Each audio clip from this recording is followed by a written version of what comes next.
the Big Blue Crew Sports Network.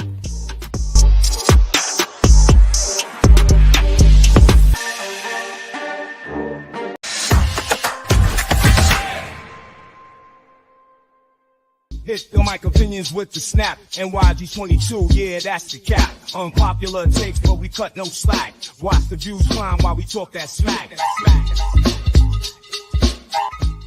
It look like we running with DJ for another year, girl. I think the Giants are going to get off to a fast start. This channel for them high sports laws. Got the bass that hit like heavy doors. Unpop opinion sports where the talk roars.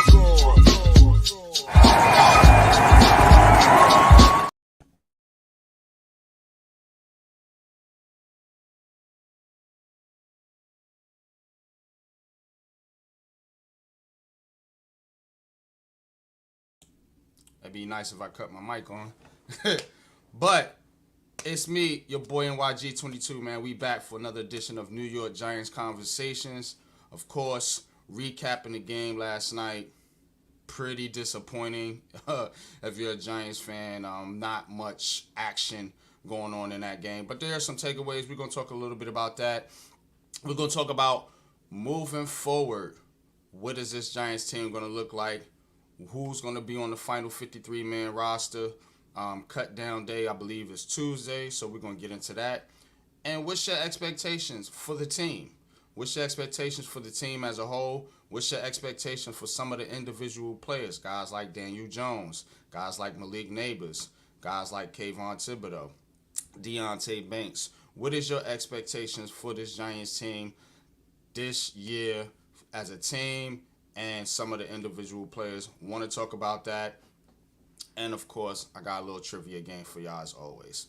But before I do, please hit that like button. Please hit that subscribe button for not only Unpopular Opinion Sports, but the brand new Big Blue Crew Sports Network. We are up and running, man. Guys had a hell of a day yesterday, man, with the streams, man. Shout out to my brothers, man. Coach Ed, Bro Lou, Big Pat Sports Talk, Man Cave, everybody over there, man. Wells to New Jersey. Guys had a great stream last night, man. I wasn't able to do that, but today you got me, y'all. Y'all got NYG22 today, man. I'm gonna be here all day tonight. We are doing the Big Blue Crew Fantasy League draft. I will be going live for that this evening, man. But today, right now, right here, we're gonna talk a little bit of Giants. But let me tap into the chat, man. Say what's up to the fellas. What's good, Zach Attack? Appreciate you. Good morning. Praise God, man. Salute to you. Ghost Dog, peace and salute, man. Big Blue Crew familiar. Absolutely, man. You are a fan too, Ghost, man. Appreciate you and your continued support, man, for the crew. Let's talk about this game last night. Because it was not a good showing for the New York Giants. I don't think it was a good showing for the Jets either, but the Jets obviously won the game and did more than the Giants. It was a real sloppy affair. Of course, Tommy DeVito got the start for the Giants as the Giants held out their starters.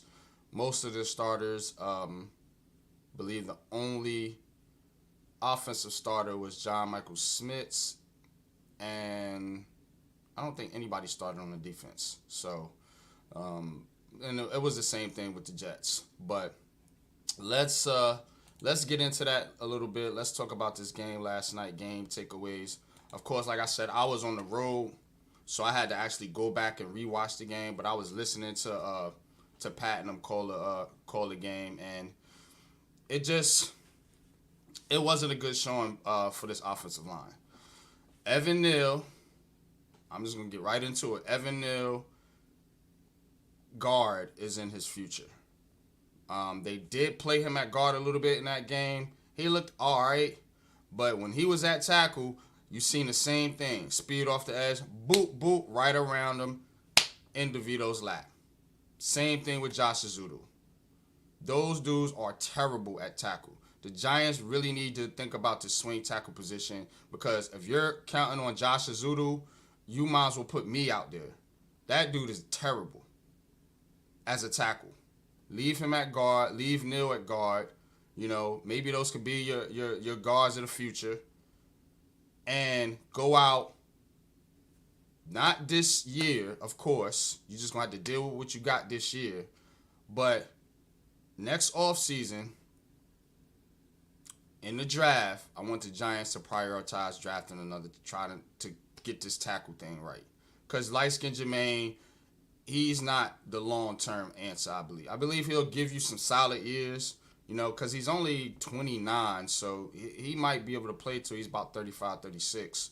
So he can give you a solid window as you start to develop some of these backup linemen, because our depth on the O-line, outside of these starters, if any of these guys that I seen last night have to come into a game, I'm sorry, it's going to be a shit show.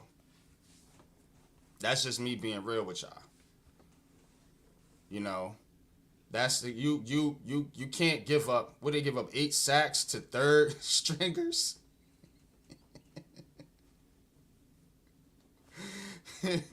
Tack McKinley look like goddamn Michael Strahan out there. Thanks to Evan Neal and Josh Azudu. Those dudes are bad, man. They're just not good. I'm sorry. I think the O-line coach is good. I'm seeing development from John Michael Smits. I'm seeing development, you know, from some of these. Smits played it last night. He played well. I'm just not seeing it from Evan Neal. Now, granted, he is coming back off an injury, and I believe he got hurt again in the game yesterday. I'm not seeing a development, man. Same issues. It wasn't all bad, but some of the same problems that we've been seeing out of Evan Neal, we seen it again last night. Against third stringers. That ain't good, man.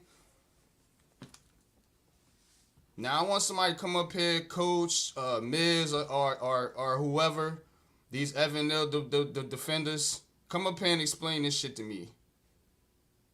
Why you out there looking like that against third stringers? We want to give this guy a chance. That's cool. Make the most of your opportunity, bro. Let me get into the chat, man. Coach, what's good with you, man? What's good, man? Appreciate you tapping in, bro. The Ghost says, my main takeaway from last night was just how much of a gap between the depth of our D-line in comparison to our O-line. Absolutely. D-line depth is good. You seen Tamon Fox. You seen Whitley out there. Timmy Horn played well. He got hurt. Sorry for him. I think he has an Achilles injury, unfortunately, man. So he'll probably be done for the season. But he looked good out there. Casey Rogers looked good out there. You know, so... And if you a guy like Ojulari, I'm telling you, man, they chopping at the bit, boy. You better get your act together, because Tamon Fox ain't playing. Tamon Fox, I think this is his 3rd year on this team. He been on a practice squad all 3 seasons. Now, if you a guy like Tamon Fox, you want to make that push to get into on the roster. You've been right there, nipping at the, and then you got this Azeez Ojulari in your way. So I think that dude wants to make the roster, for real. You know, Ojulari, of course, didn't play last night. I'm just basing my opinion, unpopular opinion as it is, hit that like button, off of his performance in that Houston game. It wasn't good. But Tamon Fox looked good. Whitley looked good. Those are both going to be pushing Boogie Basham and Azeez Ojulari for those last couple spots there. D-line, O-line, yeah. O-line was bad. Zach Attack says, Zudu seemed much better at run blocking than me. Pass protection, forget about it. Yeah, and I've always said that, Zach. I said Evan Neal can be a dominant run blocking guard. You know, if you have him at tackle, he's just too much of a liability in pass protection. You know what I mean? So if they're going to make him a swing tackle, he got to get his feet right. You know what I mean? That's my thing. He got to get his feet right, and it just I don't think it's gonna work out. I've been strong with this opinion, and he's just proving me right every time he steps on the field. Mosley, what's good with you, man? Peace and salute, man. The real, the real multi, 8 sacks. That's right. That is ridiculous. That cannot happen in a preseason game. Coach, what's good? How you setting record? Yeah, again, and it. You know, people gonna run with the narrative. Oh, the Giants got the worst O line again, and no, these are the backups outside of Evan Neal, who is a backup himself at this point. You know, you don't expect none of these guys. Well, him and Azudu, you don't expect any of these guys to play major minutes. You know, they had Joshua Miles, Scottman, some of these guys out here, they might not even make the squad. So I'm not worried about the entirety of the O-line. What I'm worried about is how our promising young offensive linemen that we drafted, how they're out there looking. These guys are practice squad guys, undrafted free agents. You know what I'm saying? Guys you picking up off other rosters. That's here nor there. I'm worried about how your third-round pick, Josh Azudu, was looking out there, that you seem to want to force at tackle, and then your first-round pick, Evan Neal, how he's looking out there. Those are my concerns against third-string guys that won't be on rosters next week. That is a concerning thing. However you slice it, Pat is here. Pat has been one of the people that have been sticking up for Evan Neal. What was your thoughts on that performance last night, Pat? Of Evan Neal? Just Evan Neal and Josh Azudu. I know the O-line looked bad as a whole, but you know, I don't know if you had a chance to get into the film or not yet, but what was your thoughts on those two guys' performances? Azudu has a lot of work to do. Kind of worried about Azudu, but Evan Neal wasn't as bad as you think. He did give up that 1 sack against Tack McKinley, who's a former first-round pick, so it's not like he was a scrub. He actually played precious too. Yeah, I mean, he actually played way better than given credit for. Did he play super good? No. He might not even play good, but he was at least average. And you haven't even been getting average from Evan Neal. So, I mean, that's a step forward, a small step. Not saying that he's going to be a world beater all of a sudden, but he played way better than people giving him credit for right now. I could at least give him that. Yeah, I'm just I know they tried him out at guard a little bit. I had to watch the condensed version of the game because I was literally driving all day yesterday. So, you know, I was listening to you guys too as well. But as I'm watching it, I did see him give up some pressures, but it was hard for me I have to like go back and look at the film. How do you think he looked when they had him in there at guard? I know they had him in guard a couple snaps. Wasn't that guard so many snaps? I think he was at guard like 1 snap or 2. Okay. His run blocking is still pretty doggone good. It's still the trust with his kick step. It's like he doesn't have that trust in his kick step the way he should. And like Coach said, he does need to lose the weight a little bit, lose a little bit more weight. I would want to see Evan Neal around 315 to 320. But I know he's still around, 350, somewhere around there. And doesn't look like he lost any weight. I mean, he looked like he lost a little bit of weight, but it's all I know is that it's going to take time with him, and you got to be willing to put in the time with him. He actually looks better than what he was, considering how bad he looked the last couple of years with us. He actually looked a little bit better when he was out there. So you gotta give him time. He's not gonna start this year. He's probably at best gonna be your swing tackle. And I mean that's it. You're gonna hope that either you can work him in at guard or you can try to you could try to get him back at tackle after this year, but somehow, some way, you gotta work with this guy and see exactly what he has. Because at least he's showing up, and at least he's showing that he made a tiny bit of progress, however small that progress is. He made a little bit of progress. Like his footwork, bro. Yeah, his footwork is bad. Yeah. When it comes to getting that kick step. Other than that, when it comes to run blocking and stuff, he's pretty good. It's just And I've that said that. Yeah, I've admitted that. third kick step he's having an issue with. He doesn't trust it. And so Man, that ain't good. Yeah. you can't really bet on him to start for you right now. He's not able to start for you right now. So Yeah. They look like that, Jay. And salute to you. The reason they look like that is because our offensive line looks so bad. Giving up 8 sacks to Tommy DeVito. I didn't like the offense as a whole. It just felt like Dable and them was just trying to get through the preseason game. It was real vanilla. Like they didn't take any shots down the field. It was run. Flat. Like it didn't look good to me. Initially when I watched it, like I said, I had to kind of watch the quick version of it, but it didn't look good out there offensive wise. It looked like they was just kind of trying to go through the motions, trying to get through the game. Just trying to get through the game. So, not a whole lot. So I'm not gonna sit here and break it all the way down, because it really wasn't schemed up a lot. It didn't look like they was trying to do a whole lot. It looked like they was trying to reserve damn near everybody that was gonna make the roster. The people you seen out there, most of them are probably gonna be cut. Because the players that didn't play, those were the ones I felt like they were trying to save. They didn't want them to get hurt. You know what I mean? So that's kind of my main takeaway from the game, man. But you watched it, you called it live. Great job, by the way. What's some of your takeaways from last night outside the offensive line disaster as we spoke about? Well, the offensive line was a disaster. Turbo Miller. It's going to be hard to get rid of that guy.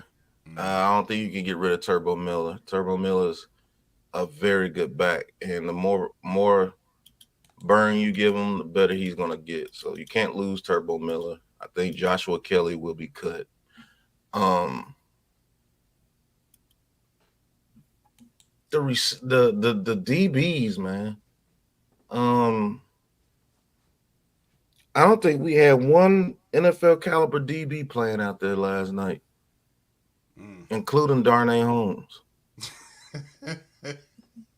You know what I'm saying? So we're gonna be on the waiver wire for Coach Kid here. Yeah, I know he gonna rip Darnay. Yeah, it's bad, man. Doing the same things again, man. It's like it doesn't matter who the receiver is. Just go after him, and it's gonna work. Either he's gonna get a penalty, or he's gonna give up the play.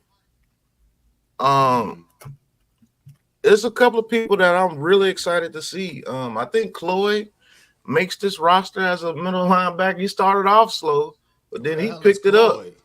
Exactly. I don't know who Cloyd was, but he came in there and he balled out.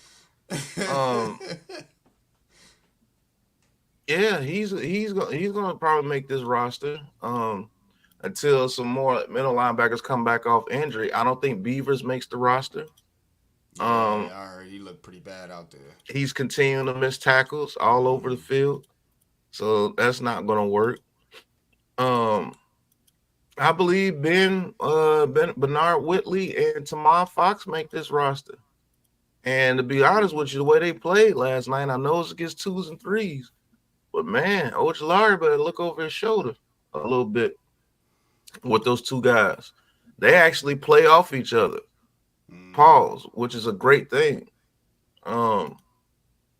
Yeah, they were feeding off each other the whole game. And one guy would get in, Whitley would get in. Then if Whitley didn't get in, Tamar Fox was getting in.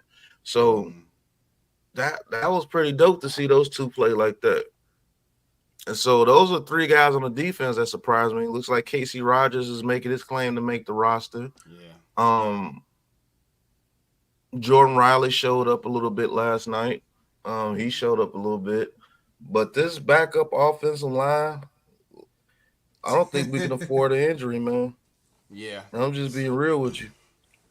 I don't think we can afford not one injury on this offensive line. Well, maybe a guard, because Stinney can come in and give you some decent. Stinney is decent. But that Scottman dude. Oh, terrible. He's awful. Like, man, how you do a split as a lineman because you get juked so hard? Like, man, is it that serious out there? Right. You in a full split. That is crazy. Yeah, but Kubis, like some of these guys, Joshua Miles, awful. I'll keep Kubis over Miles in them. Yeah, I think those are practice squad guys, both of them, to be honest. Mm-hmm. With you. And we're gonna go through the 53-man here in a little bit and see what we could figure out here as far as who's in and who's out. Because this John Giles guy, the wide receiver. Mm-hmm. No. Miz, what's good with you, Mizaroni? What's up, going on, Miz? I'm all right. What's going on? I listen to you guys because I'll be honest, I worked all night. I didn't get to see a minute of the game, and then when I seen some of the highlights or the way people were talking, I didn't even go back and watch it. I watched the game. I watched every Giants game, whether I catch it live or had to catch a replay. Preseason, you're gonna get replays because they're playing on Saturday, but we'll definitely be here for every regular season game. But yeah, it wasn't a good showing. Block that dude. Who, Brian? Jay Ferries. Oh, I'm not seeing it. What did he say? No, go to the other comment. He got blocked last night for making comments about Lou losing his tools and stuff, trying to be a shit starter. You're gonna get put in timeout, buddy. Playing time in the gulag. It's a whole nother day. You still on the same thing. We don't need that around here. All right, man. Darren, what's good with you, man? What's good with you? Born for sports, man. Appreciate you, man, tapping in. But that's like some of my takeaways, man. Who I was talking about? John Giles. This receiver shows good promise in the return game, man, but this guy can't hold on to a football to save his life. Yeah, I don't understand. No, that was Asante that fumbled the kickoff. John Giles is the taller one, and he's the one that make a play. Yeah, he lost the fumble too after making a big play. He's so up and down, but I do believe John Giles makes the practice squad. Now Asante, I don't know. There's 16 spots on the practice squad, so they may keep him as well.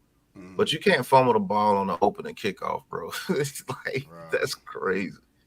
That's absolutely crazy. But that John Giles dude has talent.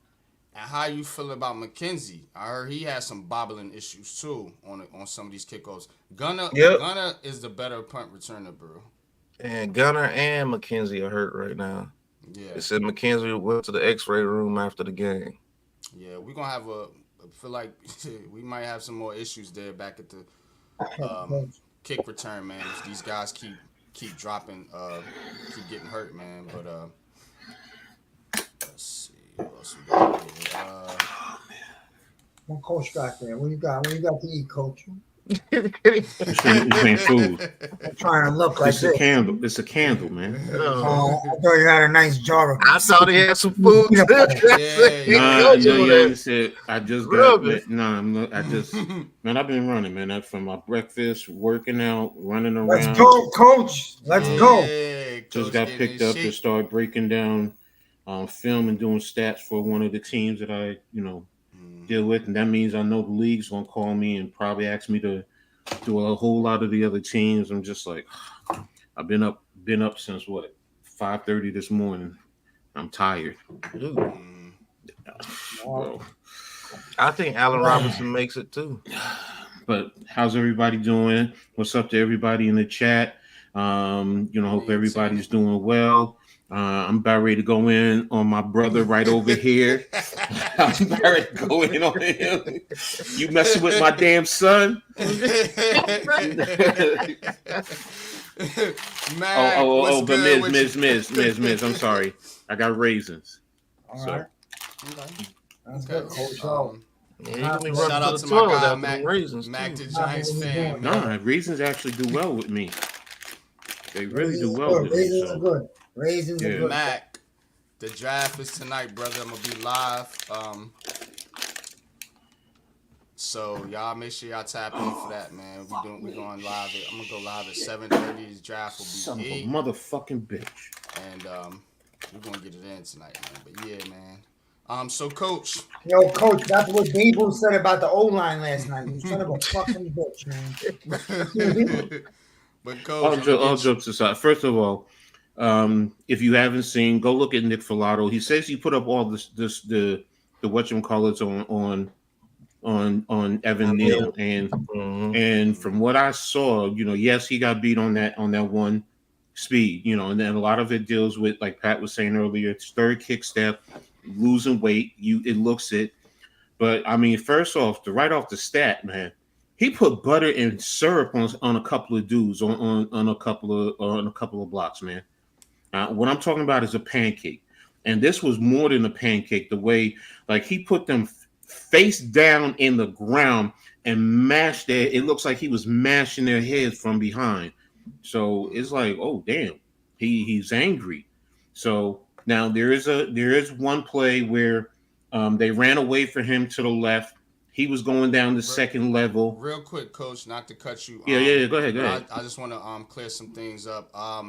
JMS injury is not serious. They held him out of the game for precautionary reasons, and I think the same thing with Evan Neal. Because it was a preseason game. Yeah, so used to putting them back out there and risking them getting hurt for real.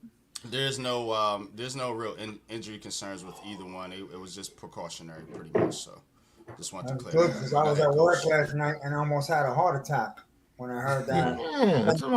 Yeah, Schmidt is out for the year. What are you talking about? Anytime anybody gets a fingernail, Giants fans go crazy because they think it's some type of. I had to ask Pat that last night when I jumped on the stream. I'm like, yo, what's up with JMS?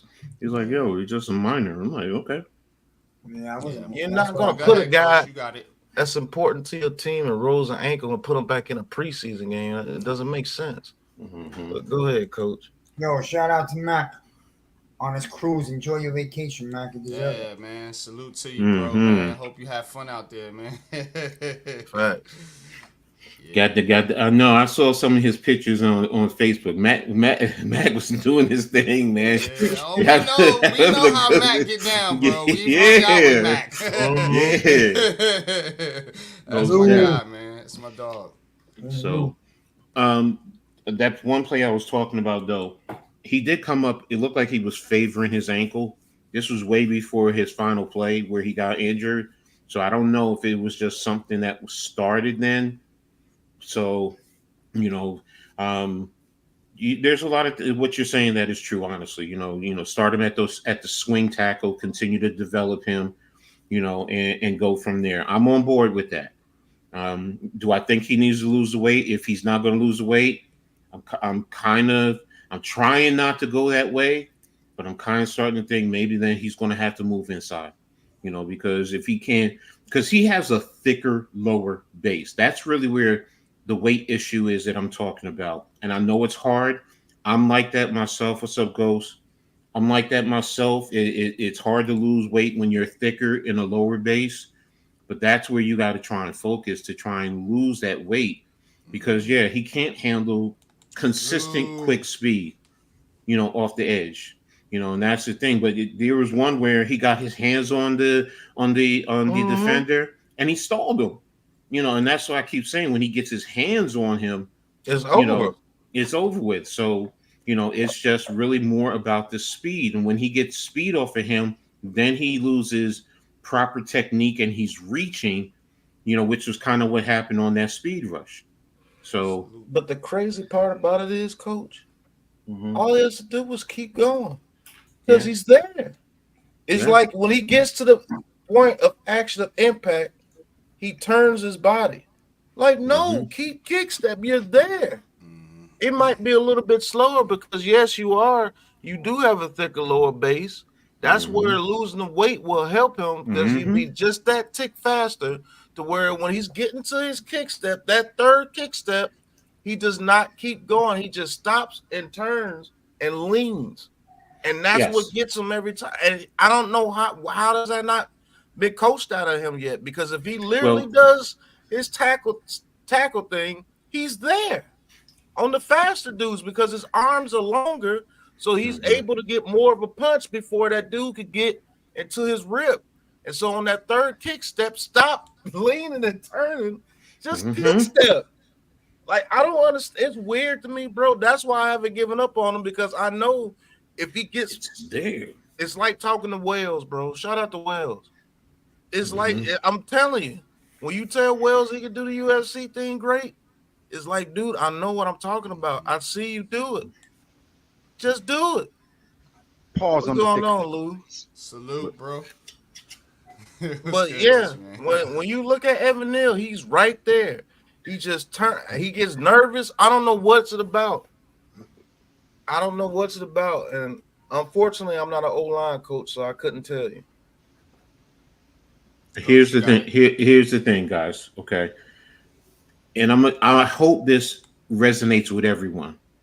It's like with you when you start walking, you start with your right foot, and every time you walk, you start with your right foot. You've been doing it for the longest while, and now all of a sudden you got somebody else trying to teach you. No, you start with your left foot. You're used to, and it's what's been coaching you. Now we're expecting Evan Neal, who hasn't had the true training camp. He didn't have OTAs, he didn't have mini camp, and now we're expecting him to get rid of bad coaching, because remember, some of it was through bad coaching with Bobby Johnson, and now we're expecting him in this short time frame of training camp to automatically stop bad habits. It's not going to happen overnight. Pat said it. You got to give it time. Yeah. You don't want to hear it, but that's the truth. And that's why I just said, it's like if you start walking with your right foot, and now all of a sudden somebody's trying to teach you to start walking with your left foot. That is hard to do. That really is. So, you don't want to accept it. That's on you. But that's a fact. And that's why I put that to even just you. Whether your life, your job, you're on your job and you're trained one way to do something, and somebody else comes in and starts trying to train you to do the job a different way. It's gonna take you time. You're gonna make mistakes. So, and sorry, ladies and gentlemen, and don't forget, this is his job. That's true. That's true. But him at his job. He ain't done a good job at it yet, so it ain't his job. But welcome, Lou, big bro Lou, man, to the program, man. Excellent fight call last night, man. You guys do a great job. Who won the fight anyway? Mayweather. We know who won the fight. No, I don't. Honestly, because I looked and I haven't seen any information on it. Because it wasn't even worth any information. He didn't even have a reason to be in the damn ring with the dude. No, okay.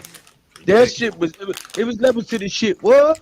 One was here and the other one was way down here. Yeah.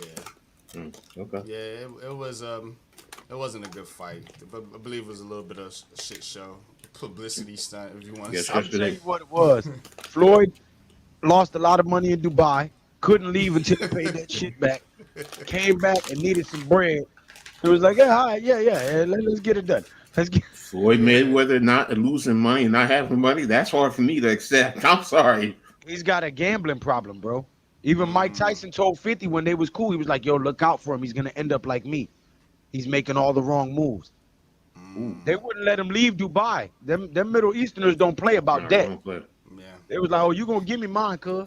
Or we're No, you're right. It's not funny. That's the truth. Everybody, you might want to laugh. That's the truth, man. It is, man. I'm just laughing at Lou, man. But Miz, man, you ain't said much, man. Let me get your thoughts, man, on your man Evan Neal, my bad. Happy Meal. I still stand on it, man. I still think you could develop him You could see him somewhere in the mid-season. He could have a real good second half of the year and emerge. I really do. Well, I was thinking, shit. Yeah, that's on Evan Neal, man. I'm just gonna wait and see, man. I'm not giving up on the guy. I see he's putting in work. We'll see what happens. O lineman goes down during the year. Come on, we all know we're gonna lose some O lineman as the season goes on. So you're gonna need Evan Neal somewhere this year. I'm telling you. That's true, and I think you will need him at some point, Miz. I just hope it ain't at right tackle. We'll see what happens. Prayers to the Ravens offensive line coach. Said he passed away. I just got the notification off of Bleacher Report. The Ravens? The Ravens offensive line coach. It's on Bleacher Report now, NFL News. I'm sorry to hear that. Yeah. He was down good at his job. That's like what happened to the Jets offensive coach last year, right? Right around this time. Yeah, man. But I didn't know the Cowboys practice facility was right across from one of the best O-line academies in the nation. Yeah. Which O-line academy? I have to look it up, but somebody said the Cowboys are right across the street from them. I said, no wonder everybody they draft is off the chain. Draft them and say, go across the street, right? Get right, and come on back when you right, and we're gonna put you in the lineup. That's how they get it done. They don't even go to the facility first. They send them right to the academy. Go over there. We got your bunk bed ready. Go learn. You'll be ready for training camp. All right, coach. Fact, man. Breeding lineman over there. What the hell is? Listen, man, I'm not on no drugs. You know, Giants can't afford to just throw away linemen. If you've taken a look at us for the last decade, okay? So I'm not trying to throw it. Now I will trade Aziz for a corner if we could come up with some type of package. That's a discussion that I want to have, cause we need a corner badly, and. A corner. All right, we need two corners. He's right. No, you need a plethora. You need a plethora of corners. We need a few of them. We got like I'll be honest with you. Two solid ones that I'm comfortable with. If we had a veteran corner that commanded respect, we would be okay. Was it whatchamacallit who writes for the Daily News? Pat Leonard. Yeah, he was talking about is it Patrick Peterson? He said he may not be what he once was, but he said, as a veteran, Peterson be getting cooked. He be getting cooked too. And then all the stuff that he was talking about, DJ, they're not gonna bring him over here. No, I forgot about that. Keep it flat. All I know is he was talking. He just said, as a veteran leader, that's somebody who could command respect in the locker room. But yeah, you made a good point, Coach. You don't get no respect out there on the field. They go right at him. Look at the Steelers, cook. Look at the Vikings, live in Texas. Man, Peters. Is that it? Peters. Marcus Peters. Yeah, I mean he's still decent. He takes chances, but he's still decent. Smokes for Aziz. Go, man. Hey, look, Aziz. I wouldn't trade Aziz unless you had a good trade for him. Unless you can bring something back for him that gets some PS2, good. I'm with it. You can bring Sertan in here. Z, see you later, buddy. I mean, you got to give up a whole lot more than Aziz to get PS2. Well, I mean, you're going to have to give up any trade you make. It ain't just going to be for Aziz. Yeah, you're going to have to add picks in. Yeah, Aziz a first and probably a fifth or a third for PS2. But I don't think he's on the market anymore. I think the Broncos and him are going to come to probably the richest cornerback contract in NFL history here soon. So you can see if you can finesse the Panthers for J.C. Horn. Yeah, but they might do. We got to give up J.C. Horn. I'm not giving up a one. No, you're not giving up a one for J.C. Horn. You're giving up Aziz. I'll tell you what you don't got to give up. You don't got to give up nothing to subscribe to the Big Blue Crew Sports Network. You ain't got to put in the email information. You ain't got to create an account. You ain't got to send no bread. All you got to do is go on over to the channel and push that word that says subscribe one time. You know what I'm saying? That's how you show your love and support for all of these fine gentlemen here grinding every day, every night, doing research, watching film, doing analysis to give you the illest breakdowns and most insightful angles of any sports that you like on the Big Blue Crew Sports Network. Don't be a hater, be a participator. Go ahead and hit that button. You know what I'm saying? Hit that thumbs up, subscribe, hit that bell icon so you'll be notified that anytime any of these great content creators put that work in. You know what I'm saying? We so nice with the wordplay, we might get your girl to give you some if she come in and hear it on the TV. We smooth with it. You know what I'm saying? We make that thing cream up. Pause. But you know what it is, man. Hit that subscribe button for the Big Blue Crew Sports Network, man. Right now, over almost 70 in the chat, man. Appreciate y'all, man, for this Sunday morning Giants conversation. Any other takeaways you got from this game, man, before we get to the roster projections, fellas? I know, Lou, you haven't really spoke on the game yet. What was your thoughts on last night? Bonkers. Listen, the reports I've seen from last night to now is crazy. You know, you would think that we was the little Giants playing the NFL team with the girl quarterback out there or something. You know what I'm saying? Like, yo, listen, it wasn't about winning the game. Thank you. That's what people fail to realize. It was not about winning the game. It was about what do we have on this team? Who can be an asset to this team moving forward? Who can we keep and build upon and work on? And who is too much work that we can't afford that we're going to have to let them go so somebody else can pick up that problem and work on it because we don't got the time for it, right? That's what that was, an evaluation of who we can keep, who we can work with and build on, and who we can't. And when you look at it like that, then you see the game for what it was. Okay, we're evaluating who we're keeping on this team. You saw them putting different guys in at wide receiver, tight end, everything. They wanted to see who's going to be on this team moving forward. It wasn't about winning a pointless freaking preseason game. But these fair weather fans, oh my God, the Giants stink. Put your hand right here and bite your ear, because that's the type of mentality you show when you come on the internet giving these crazy takes. Hit that like button, bust up on your white shoes with a mud foot. Yo, that's old school. That's old school. Those shell toes, then you had to have the toothbrush. Yeah, bro. I'm with you. Yeah, Willie looks solid, man. I think at worst he's definitely gonna be in the practice squad. He might sneak onto the roster though. That if they do decide to move on from Aziz, you're gonna need him and Tamon Fox. You'll need both of them on this roster, man. But WNBA.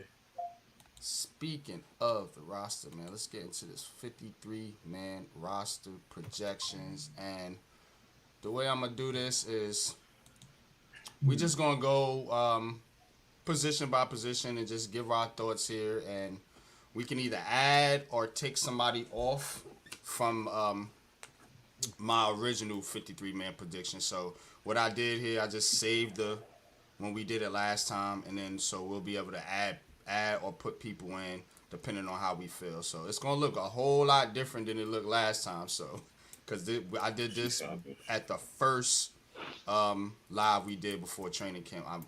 We did these 53-man projections. People have been hurt, underperformed, so on and so forth. So it's going to look a lot different. So you guys help me out. Hey, NYG. What up? Your shorty's on CBS now playing. Just so in case. Okay, I'll be flipping over there in a minute. Yeah. But he knew I had to say the name. So I'm telling you, she's gonna be somebody to watch for in the WNBA. It's just not just her look, but her, basketball. Yeah, no, her game. She gonna be a beast. Yeah. We know you ain't watching how she dribbles the rock, sir. I am watching how she dribbles the rock. He watching that heavy lower base move while she's dribbling the rock. So the QB, Daniel Jones, Drew Lock, Tommy DeVito. That's what I had going in. You think it any way they cut Tommy DeVito, fellas? Yep. That's really our only question. Bye, Tommy. They may do so if they find that they can just go into the season with Drew Lock and Daniel Jones, they will cut them. Say if they want to do an extra receiver and it comes down to Tommy DeVito or that extra receiver, I do believe they choose that extra receiver because he had a full chance to show something in that final preseason game. And I know the offensive line was trash, so it just depends. But somebody like Cloyd might have took his spot. Because Cloyd was in there balling, man. After that first initial drive, Cloyd was in there making tackles, guarding people, and clapping, controlling the defense. Cloyd was trying to get Cloyd. Right. Like, who the hell is Cloyd? And he's an undrafted free agent. There's no wrong way to eat a Reese's. Watch the chat for me, Coach. Yeah, okay, I got you. All right. Yeah, they could cut him, bro. DeVito sucks, bro. Stop it. Let's move on from this whole. Let's move on from this whole Italian, Jersey, New York cartoon show, please. I want to be a real football team, man. For real, it's time to move on from him. He's a fan favorite, Miz. He's better than Daniel Jones. Yeah, he's a fan. That's the problem, man. Don't let me get started right now, man. I take over the show, man. Listen, man. Don't with this, like he's a fan favorite. Yo, it's because this is what happens with bad teams over times, man. We cling on to this nonsense, this drama like we did last year for 4 weeks. With this shit and AO and all that stupid stuff, man. It's not a football team no more. We get laughed at with this stuff. I'm gonna be real, man. We gotta get back to real football. That's all. I'll keep it short. All right, man. Tell them why you mad, man. Tell them why you mad. Oh, man, I'm mad because I want to get back to being the Giants, man, and it's been a long time. I want to be the football Giants, bro. I want to be the team that when you come to the Meadowlands, you ain't happy to be here because you're gonna get your ass smashed in. That's it. I want to get back to that. I don't care about DeVito and this and that. Daniel Jones is the starting quarterback. If you don't like it, too bad. You're going to sit there and watch it anyway. How about that? So, that's all. Julian Locke is the backup, so Locke is going to be the backup. That's all. What's going to happen to him, Miz? What's up? What's going to happen to him when they come to Giant Stadium? Oh, pause, but you get your ass smashed. That's what used to happen, That's the way it used to be, bro. Like when the Vikings came in favorite by 10 in the NFC Championship and lost 41 goose egg, like that, bro. So when we get back to that, man, we won't be talking about pizza, DeVito, and all this other stuff that don't matter. And for all you younger who need some interpretation, ass smashed in means your cheeks got claps, okay? Yeah. All right, Coach, break it down. We break it down with a pause. We're gonna break it down. We break it down through the pause. Exactly. Through the pause. Well, you know what I mean, man. All this side drama stuff. This is what comes with bad teams. I want to get back to playing football, man. I really do. Miz, you're right. You're so right about that. So. All right, let's get on to. I went to the game last year with Alex. I happened to be in New York for 5 days. He took me to the Green Bay game Monday night. It happened to be the best game of the year. I got lucky. Everybody's walking around. Hey, man. I go, you know how stupid we look, bro? The whole country's watching us. So, because Miz made such a good argument for cutting DeVito, we're gonna go ahead and leave him off of the 50. Unless I don't know how it works if you put him on the practice squad. I don't know how that works. I don't know if he could counter that because he's not going to be happy to be on the practice squad, right? So, there's your question. Hey, he won't be happy to be on the practice squad, but it's better to being cut and not having no check. Don't answer that question yet because we're gonna get into the running backs right after this. So we're just doing our 53-man projections. So y'all help me with the math. That's 2 quarterbacks we keeping. After these messages, we'll be right back. I agree, Miz, right? But if he ends up on the bench, on the couch at home, if he was to get completely cut, he'd be wishing he'd at least made the practice squad. Because at least on the practice squad, you got more of a shot of getting called up if somebody gets hurt. If you're on the couch, you're less likely to get called up because now we got to get you back into shape. I agree with you, but there is going to be some team out there that will pick him up. Yeah. I don't know. I don't know. There's people Injuries in the media happen that throughout seem the year. he might get through NYG. waivers. Injuries happen. I'm not saying someone gets an injury during the year, they're going to pick him up as a starter, but they're going to bump their backup to starter, and then they're going to bring him on as the backup. That's what's going to happen. Possible. But if he wants to make a roster, it's not going to help him to get cut, like Lou said, and go to somebody else's practice squad when you're already entrenched here and you know the plays and you know the coaching and all that stuff. So it wouldn't make much sense for him to go be on somebody else's practice squad, just from a career standpoint. I'm gonna be real with you right now. I got much bigger concerns about this team 2 weeks from the season than DeVito. I really do. Okay, we'll move on. Now this was my initial projection. We only had 3 running backs, but now we got a extra room for a quarterback. So, because we cut DeVito, CFL DeVito. That's what you said, Coach. Right? You was thinking that. I think DeVito will get another job if he's cut from here. I will say this: if the Giants are going to pick up a third quarterback, hey, it could be Adrian Martinez. You think the Jets cut him? Let me ask a question. You got banned yesterday, and then you come back this morning and start with NYG as well? Who are you talking about? Who is that?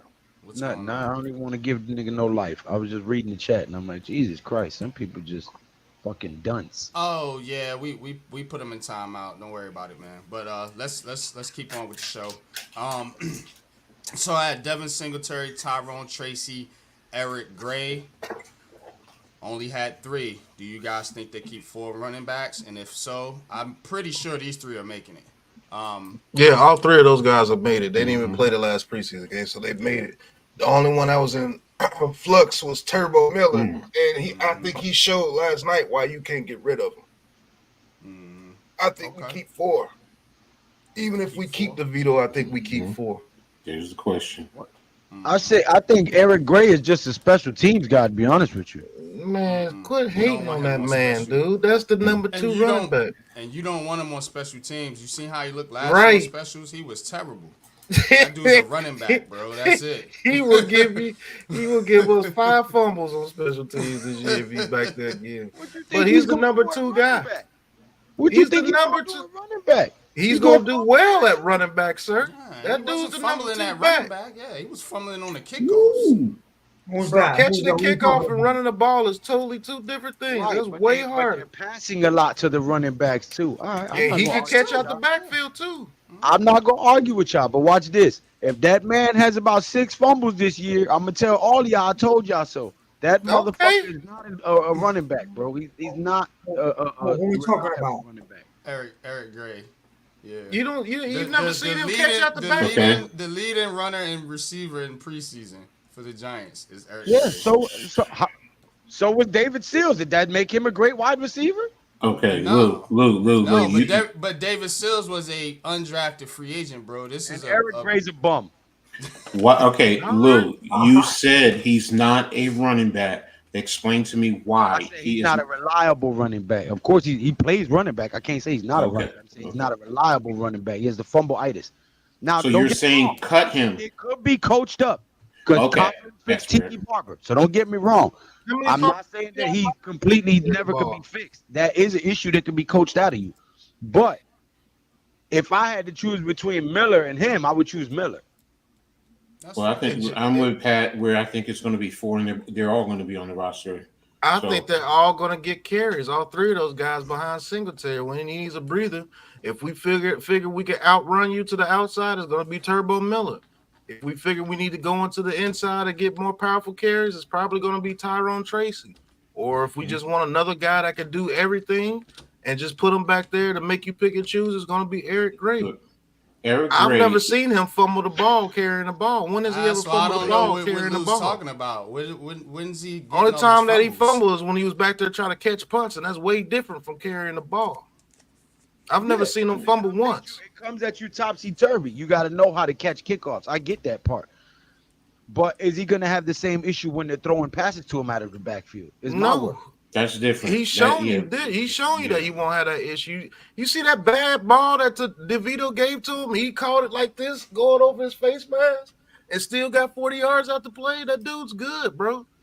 He might not be what you want him to be. He also fumbled in the last preseason game before this one. On a kickoff. Go mouth. He fumbled against the Texans on a run play, not a kickoff. Go back and watch. He had a fumble. Remember, we had like 4 fumbles against Texas. He had 1 fumble. Okay. No, we had 4 fumbles. Well, against the Texans, that was in the second half. He didn't even play in that game. Eric Gray didn't fumble in the Texans game. Yes, okay, even if he did, it's 1 fumble. Okay, it's important. I'm not saying it's not, but what I'm saying is, to Pat's point, he doesn't have a history of consistent fumble. But I just want to say to Goldmouth, you may think he's slow, and the next thing you know, he's breaking away from guys, and he's already proven that in that first game. So he also wanted and shiftiness and fast movement. Yeah. Don't forget, he will make a defender miss when that defender has him lined up right there in the running lane, and he's made plenty of guys grab air. Now that I agree with you 100%. So he may not, as you say, break tackles, but he's breaking ankles, which is a lot more effective, in that situation. And he's always trash. I'm just saying I'm concerned about his fumbling. That's it. That's fine. I get where you're going. And here's one other thing too with him. He falls forward. He's not a running back who, when you defenders hit him, he doesn't fall backwards. He falls forward. You need that in running backs, no matter what. Short yardage runs, hell yeah. And he's not a running back who's going to sit back there dancing around looking for a hole. He's going to take 1 step, and he's going to hit the alley, and he's going to go and he's going to get whatever he can get. I think all 4 of those guys are like that. That's why I think our running game will be a little bit better this year without Saquon Barkley. Not because they're better than Barkley. It's because we have a bunch of one-cut running backs. And so if we're opening holes, they're going to get the 5 to 6 yards per carry. You're not going to get the special plays that you got from Saquon Barkley, breaking off 60, 70 yards. But, hell, Barkley barely got those. He got those every once in a while because he was trying to dance around and find that. So I'd rather have a team where I could get 20 carries to 140 yards, you know what I'm saying? Somewhere through there if we're punishing you. Now, do I believe we're going to average over 100 yards a game rushing? No. I think probably around 85 to 90, towards the bottom of the league. But I just think that if the offensive line opens up those holes, they'll get yardage. Mm-hmm. They're not bad. They're just not great. So I agree with you guys. I'm gonna put Dante Miller on the roster, so that gives us 2 quarterbacks and 4 running backs. So, all right, let's get to the tight end spot here. So my initial was Daniel Bellinger, Manhurts, Theo Johnson, Lawrence Cager. They have bought in what's this guy's name? Jacob Johnson. You still have Stoll. How you think this room ends up shaking out? Bellinger, Theo Johnson, Manhurts, and I'll be honest with you, I'm a little bit worried about the tight ends this year. Theo Johnson needs time to develop, man. You can't throw Theo Johnson out there in the beginning of the season. Just based on what I've seen in the preseason, he has a lot to learn about route concepts. He has a lot to learn about positioning as a tight end. He does fairly well when it comes to blocking, better than I thought. And now that I see Daniel Bellinger, his blocking is worse than I thought. You see what I'm saying? So it kind of cancels each other out. You know what Manhurts is going to do. I just think Theo Johnson's just going to need the time to develop, man. I'm going to add a caveat to that if you don't mind. I agree with you on what you just said. I don't dispute any point. But I believe we had Bellinger as our main blocking tight end. I think he's going to surprise a lot of people this year and be our leading receiving tight end. Until that won't surprise me at all. Not because he's better than Theo, but because he has more familiarity with the offense and the team. Once Theo catches up and the game slows down for him, Bellinger probably won't step back out on the field. But until Theo gets it, Bellinger is going to be that security I'll be blanket, right back. that what's it called, check down. Yeah, yeah. I Security think blanket. Jacob. What's his name? Jacob Johnson. I think he's going to make it because he also gives a level of physicality in the blocking game, and he's very good at it. So, and I've watched how he came in literally 1 week, and he's literally almost starting, and he's out there giving it his all, and he doesn't even know the system completely. So, I do think he's going to make the roster. Okay. So the question is Kaiser. Really, that's the question we have here because we know Brian Dable loves Lawrence Kaiser. You know, he envisions using Lawrence Kaiser as a poor man's Darren Waller.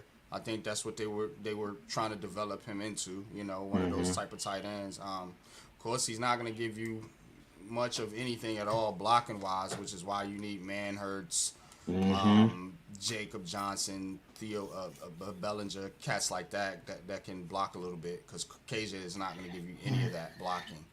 I forgot about Manhurts. KJ has been hurt though. I think the Giants are going to do some trickery here with this roster and probably put KJ on a PUP or something like that. Sure. And then you could probably put that Jacob Johnson guy in his spot for now. So that's kind of how I see it. Sure, that's fair. If you guys disagree, let me know here. But I don't think they just gonna cut Kaiser. I think they really like the kid. Makes sense. With Cage starting on what, the pup or injury reserve, one of the two. Yeah, they'll put him on one of the two, depending on how they feel. If he could come back this season, you know, they put him on a PUP, and that'll give you. What does that give you, Coach? I think it's one of them gives you 6 weeks. I forget which one gives you 6 weeks, and the other one gives you 4 weeks. So, if I'm not mistaken, that's how I see it showing out. So we're gonna add Mr. Jacob Johnson here. And then we're gonna move on to the fun stuff, the O-line. Ooh, what a shot. What a shot. Gonna be looking forward to. So that's what we got here for the tight end position. 4 tight ends. No, up next is wide receivers. So I already know this is gonna be wrong because Gunner's hurt. So that's the issue here. This was my original projection, which the first 4 are solid. The last 2, I don't think that's gonna happen. Hodgins does not look good. It doesn't look like they even really want to use him. Olszewski's hurt. And then you got guys like Allen Robinson, who I think they like, and Isaiah McKenzie, who they probably need if Olszewski's going to be hurt. So, Christ, why does this little boy think that Madden was just invented or something? Like, I've been playing Madden for almost 30 years, little boy. You're not going to get a pass, a touchdown, a run play on me. Go in there and practice for 15 years before you try to challenge me, little boy. Some Madden, some Madden battling on. I play Madden too. Yeah, but my 9-year-old son thinks he stand a chance against me in Madden. Where are we at? And can't beat me in Madden. Right, you know what I'm saying? But anyway, man, I'll put my fingers through that. This ain't even worth it. What's you guys' thoughts on the go ahead, catch the chat up, Coach. But what's you guys' thought on the wide receiver room here? For me, Olszewski's probably going to start on injury reserve since he's hurt. So that's going to be McKenzie. And the question is Hodgins and Allen Robinson. And I got Allen Robinson making it for me. Me too, Coach. I'm with you on that one. Hodgins looked bad out there last night too. Yeah, he didn't look good, and again, you know, the Giants do have some depth there. I'm sure they'll probably, you know, He's very put slow. who they can get on the practice squad. You Mm-hmm. know, Mm-hmm. maybe you know, Hodges may get picked up because he's got NFL experience, but I think Allen Robinson is the better player. You know what I mean? He's the vet, and you need that veteran leadership. I know you got Slayton, but you need a vet. Allen Robinson's got some. He's got a little cachet. You know, he's been to a Horrible, Pro you Dan Bowl. Shelton. He's done some things in his career, over 1,000 yard Got receiver. not a So story for Luke. he's I kind of see it like Coach sees it right there. But what you got for us, Miz? I got a little Madden story for Luke. A what? A Madden story. A Mara? Madden. Madden. Okay. We used to play Madden. We used to line up 3 TVs on a Friday night, way back in the days. We would Oh play. hell yeah, tournaments. We'd have tournaments. We'd put up Mhm. about $5 or $10 each, whatever. It's a 2-game elimination. We try to go all night on a Friday night. A night, bad weather, winter. We stayed home. We went to it, but we had like about 15 of us sometimes.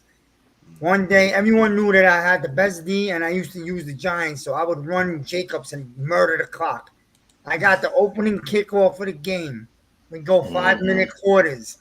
I ran one drive for the full 10 minutes, scored a touchdown, Mm-hmm. second left in the half. All right, this guy was real angry. He was an outsider. He wasn't part of our group. So he got the ball second half. He fumbled on the first play, and then he tried to quit, and I got up, and we started swinging at each other. I almost fucked him up. There was a brawl in the basement. You don't fumble to me and then quit because I ran the 10-minute drive in the first half. I told him I was going to take that ball. I was going to do tick-tock. I used to do that with the controller, piss people off. You know what I mean? I was a clock killer. That was a great night. We had a brawl, 15 of us. He said that was a great night. That's the kind of that was a motherfucker you great want in the night, trenches bro. with you. A motherfucker that remembers a brawl as a great night. That is the motherfucker you want in the trenches with you. No, boy. You ain't quitting shit. We got into a full-blown fist fight. Chairs were flying and everything.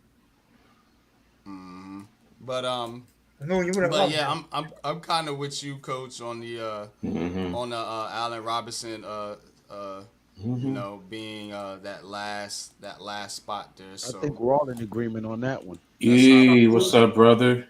now the question I had to you guys is, do you is E in the chat? I'll send them. Yeah. All right. The time, The yes, question he I is. have for the That's a question I fact. have the question I have for you guys is there any way they keep 7 receivers? Maybe. I mean, there is a possibility, but it's still always a numbers game. So where are you going to cut from? Is it going to be the offensive line? Well, we You just already cut a see- quarterback. But So, you also picked up. Remember, you picked did. up that quarterback with the running back because you We said added an 3. extra running back, And that's so correct. there's your. I'm looking at numbers there. Mhm. So that's where you pick up. So the question is, it's going to come from either the offensive line, how many you keep in there, or it's going to be the defensive side of the ball. And where on defense are you going to cut from? Which more than likely is going to be the defensive line interior, based on my assumption. So if you're going to keep 7 wide receivers No, we're not. McKeithen's right gone. now, Or Stinney is gone. Which I believe Stinney's slightly better than McKeithen, so it would be McKeithen out of here. Oh yeah, Well, Keithan's not. well, I don't think McKeithen's staying in the first place. As much as I used to love him, now he's not making it. So, but still, the question is: so right now, if you're going to go with 6, keep 7 in your mind. So this way, when you go to the offensive line of your defense, then you say, do you cut here to give back to that wide receiver? What wide receiver you're talking about, and how much value is that wide receiver bringing to the roster? Well, a lot of people have, and I'll be watching some of these projections too. A lot of people have Miles Boykins in their 53-man projection. Over what wide receiver we're talking about? Because right now, what's the wide receiver? It would be Allen Robinson and Hodges. Okay, so now so right now, if we have Robinson, so it's Hodgins right now. So right now, we're saying Hodgins. When we get to the offensive line, once you get your base core foundation, whatever, 6, 7, then you start weighing it versus that, and then also the the defensive line. So, so that's where it is. All right. So do you think Schlottman is even in the running to make it on his team, or he's completely gone? Well, he didn't get to the offensive line yet, so let's finish with the wide receiver. I think Marcus McKeithen was just cut. Marcus McKeithen, is that who it was? Okay. Oh, they're starting cuts. They're up here. Somebody just got cut. Yeah. So. Clayton Isabel, Trey Kaiser, Joshua Kelly, running back. So Kelly, there's that one. That's where Miller somebody made a point of that. Ooh, what a move! All right, let's get to the O-line. This is going to change a whole lot. So, Thomas, Runyon Jr., John Michael Smith, Jermaine Illumino, Evan Neal, Stinney, I think those are solid. So that means 1, 2, 3, 4, 5, 6, 7, 8, 9, 10. You have 11.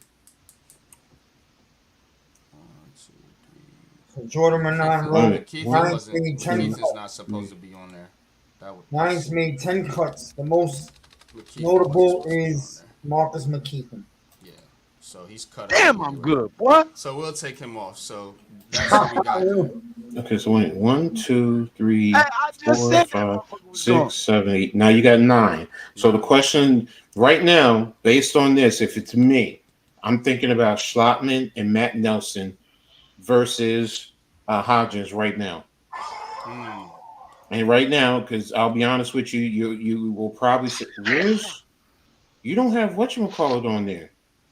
Oh, Van Roten, yeah. Van Roten. He wasn't on the roster when I did this. I did this at the beginning of the training. Oh, okay. Well, just to let you know, you on the offensive line. We just made some cuts. McKeithen's gone. We know that. Yeah, we just cut him on the screen as he was getting cut. I cut him off the off the list. You see that little comment there? He was right there. Yeah. Now he's gone. So again, now you gotta put Van Roten on there. So go ahead, let's update this real quick before we discuss any further. Greg Van Roten. What's up? Did you send E the link? Yeah, E, the link is on your Twitter, E. Because if you didn't, I was going to send it to him. He's just leaving church, so he's on his way to the crib. Oh, okay, cool. All right, we got Van Roten in there. And one. Yeah, son. But all right, Angel, that's the way to do it, baby. Schlottman, Matt Nelson, Azulu, Van Roten, Stinney, Evanil, Luminor, Smith. So getting back to that receiver situation right now, are we keeping Hodgins over Schlottman or Matt Nelson? Because based on 3, 4, 5, 6, 7, 8, 9. Yeah, 9. You got 9. Hodgins got to go. Okay. Hodgins we already cut, but the question is, do we add him and drop a lineman? No, hell no. I'd rather keep 4 weeks. We're because here Schlottman is a backup center. Technically, who's going to be the number 2 though? Is it going to be Van Roten or is it going to be Schlottman? Personally speaking, you can kill me for it. And I forgot who said it also. I'm keeping Van Roten as my backup center because if something goes wrong, I'm moving Stinney up to the starting. Yeah. And that's where I'm like, you can't have. I'm sorry. Go ahead. I'm sorry. No, I'm just saying. That's why I say Schlottman can go, and I can bring on Hodgins. I'm with you 100% on that. I don't like Schlottman, and Rotten can play center or guard. So, but the thing is, you just keep Van Schlottman as a third center, in a sense, because. But and see, this is where him just playing center only hurts him. I get rid of Schlottman and keep Kubas. Well, here's the thing, Pat, because we're also weighing the wide receivers because right now we have Hodgins basically wide off. Receiver room, so yeah. So, just to reference. and Osensi starts on injuries. You got 6. I got Isaiah McKenzie not making this team. Well, we got McKenzie because so who's going to be the return? Because Oshevsky is on injuries. We have him technically on injury reserve. That's why I think that McKenzie will be our return guy. Is that guy? Yeah, Miles Boykin and that's what he comes into. So if McKenzie is hurt, I didn't know McKenzie was hurt. So that could change that room there too. What's his injury? Do you know, Pat? Miles Boykin. They said his foot was swollen tremendously. It's no break or anything because he got an X-ray. You got to get an MRI next. Mm-hmm. Yeah. MRI. Ligaments. Yep. So then Bryce Ford Wheaton hasn't been cut yet, so it looks like he'll be a practice squad guy. So the question is then if McKenzie is off, because now we're back to the wide receiver because then it's still about Hodgins, and now we got to find a return guy. And Hodgins, if he's that seventh wide receiver battling just an offensive lineman, because remember I said it's about value to the team now. So are you keeping 6 wide receivers? Are you keeping 7? Are you keeping 9 offensive linemen? Are you keeping 8? Do they go get somebody off waivers because we don't have really a slot receiver behind Wan'Dale Robinson now? What about Miller? Miller can't return balls? Yeah, he can. Do we still got that petite guy we picked up from the Niners 2 years ago? Richie James? Richie Man, James is gone. No. Petit, whatever his name was. Dante Pettis. Dante Pettis. No, he's gone. He's been gone. He's been gone, yeah. All right. I don't know everything. He said we still got that petite guy. That's why I was like, what petite guy is he talking about? Well, because he was a special teams guy, right? He was an all. Yeah, he's been gone for 3 years. He done played for 3 different teams since then. I immediately, man, when you get to my age, 3 years looks like one. I immediately thought of a very, very skinny guy. Yeah, that's what I was thinking about too. Yeah. But to your point, Coach, I think the way this is gonna go down is they're gonna have to add another receiver to this room with the injury to Pettis, and I think. Hey, listen, we still got receivers to choose from. We still got Giles. We still got Wheaton. I ain't putting Giles on his roster. We still got Wheaton. Huh? I wouldn't put neither one of them on his roster. I'm not saying that I would. I'm saying there's still guys in the pool here in the building. Mix. Yeah. That they would probably look to before they look somewhere else because they've already spent some time in the system trying to get these guys up. They know what their strengths and weaknesses are, as opposed to bringing somebody in here and working them out and trying to go through that evaluation again. So getting back to the receiver, if McKenzie's off, you might as well take him off now. That gives, Giles just got cut. Yeah, I knew he wasn't gonna make it. He looked terrible, bro. He can't be fumbling around. He fumbled the ball too. Okay, so Hodgins is probably looking like he's going to make it for the time being, and we just got to find So we'll put Hodgins on there. And I guess you got to take McKenzie off temporarily until we know. I will put Bryce Ford Wheaton in there over Hodgins, bro. Hodgins was part of the slowest wide receiver core in the NFL when we went to the. I would too, Lou. I agree with you. Yeah, but Pat always makes a point. He's a red zone killer. Bryce Ford Wheaton, to me, he giving me preseason Hulk Hogan vibes. Like he's like the Ramses Bardens, the David Sills, he's not even making plays in the preseason, bro. That's what I'm saying. He's not doing a lot at all out there. It's just a lot of empty hype behind that dude. But if you go back and watch his college game, he played, but he was undrafted last year. He didn't get no run. But what hurt him, Lou, is getting hurt. Body. What hurt him is getting hurt, and now he's behind a lot of these guys. Okay, so back to this. He could be a red zone threat. He's big. Yeah, he could. They'll put him on a practice squad and continue to develop him. I mean, he's still young. Hopefully, Lou, if we get in the red zone once in a while, maybe we could have a threat. Once in a while. Yeah. Mac Custom says we sent McKeithen to the gulag. Tell him again, Mac. Yeah, he has to go. But that's where we at with the O line. Wheaton got size. Wheaton got size. The question is, are you keeping Slotman as just a backup center? That's really what we talk about here. You have to, because Schmitz is hurt right now. And are we cutting this Nelson guy? Like, who's the I guess you're gonna make a Zulu your swing tackle? JJ. So do you cut Nelson? Did Nelson play yesterday? I don't think so. I don't think so. I'm telling you, you cut Slotman and you keep Kubas. Because Kubas could play center too, and he's looked good throughout camp and preseason. Ooh, Angels. Okay. She's a fucking dog. We'll do that for right now. Then the correct term would be bitch. Yo, I'm sorry. Angel Reese she is battling Aja Wilson down low for the rebounds. And his name's Jacob Kubas. Mm-hmm. Is that right? Okay. Just want to make sure I got his name right. All right. So that's what You we didn't got catch now, that fellas. statement, did you, Coach? Thomas, Runyon, You said Smith. she's a dog. I said that the correct term would be itch. Kubas, I didn't hear that. Yeah. 2, 3, 4, 5, Yeah, we know. Tied the most double doubles for a rookie. I think we're gonna have to cut another guy. Probably gonna be Nelson or yeah, it's gonna have to be Nelson because we got 10 linemen. I don't think they keep 10 linemen. No, it's gonna be Nelson. I think they keep it either 8 or 9, maybe just 8. Yeah. So we'll cut Nelson. I think you need more than 8 just because it's all O-lines always getting hurt. Yeah, we know 40 Luck. Thanks. We that's some of what we're talking about. Yeah, that's why we're doing this now. Y'all hit the like button. So we making our cuts as the Giants make their cuts. This is That's dope. how in tune we are with this right here. You know what I'm saying? Just off topic for a second. Does anyone notice that Mara's been on the field a lot more lately?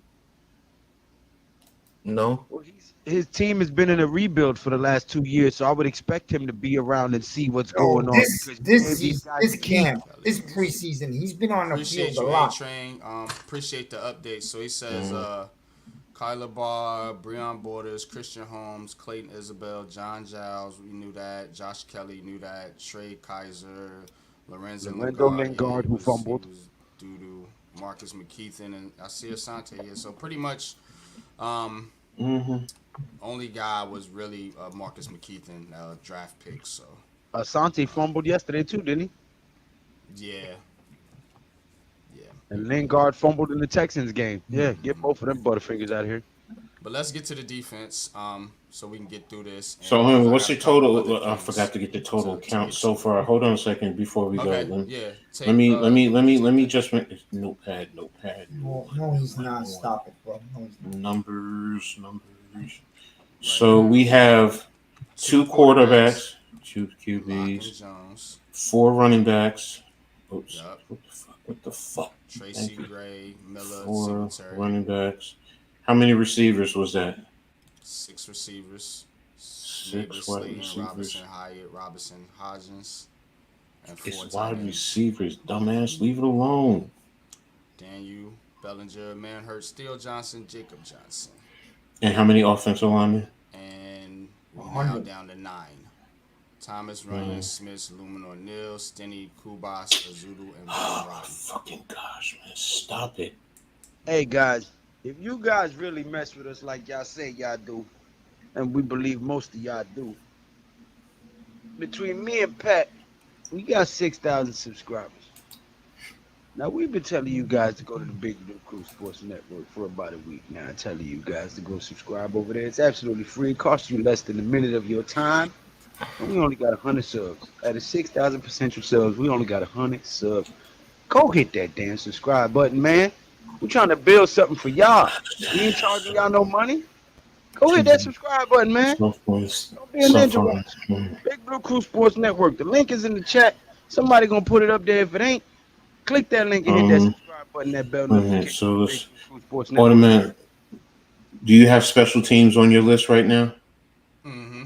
Okay, so I'm just gonna I'm putting 3 automatically. So right now with special teams, that's a 24 number out of 53. Okay. So we have numbers to play with depending on what you do on defense. Okay. All right, cool. So let's get to the defense. I'm sorry, that's a good one. That's a good one. Damn. It's cold, but that's funny. Man. Appreciate you, Jay, man. Appreciate you, man. Thank you guys for your support, man. For supporting. That was a good one, though. I still laugh. And not only me, man, but the whole network. The whole Big Blue Crew Sports Network, man. This is dope, man. I'm glad we finally did this, man, and things are going well. So we're gonna keep the train moving. Let's get it. Yeah.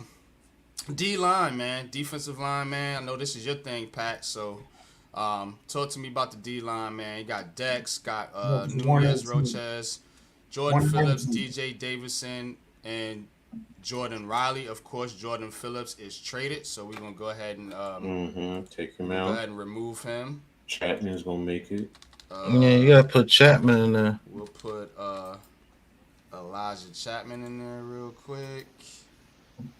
And Nacho cheese. Nacho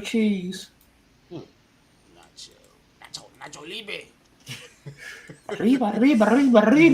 Ándale. All right.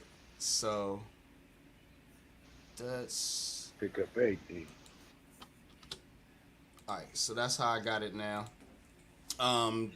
Dex, Roches, DJ Davidson, Jordan Riley, Elijah Chapman. Pat, you fine with that list? Anybody you adding or taking off? Pause. Probably gonna have to add Rogers.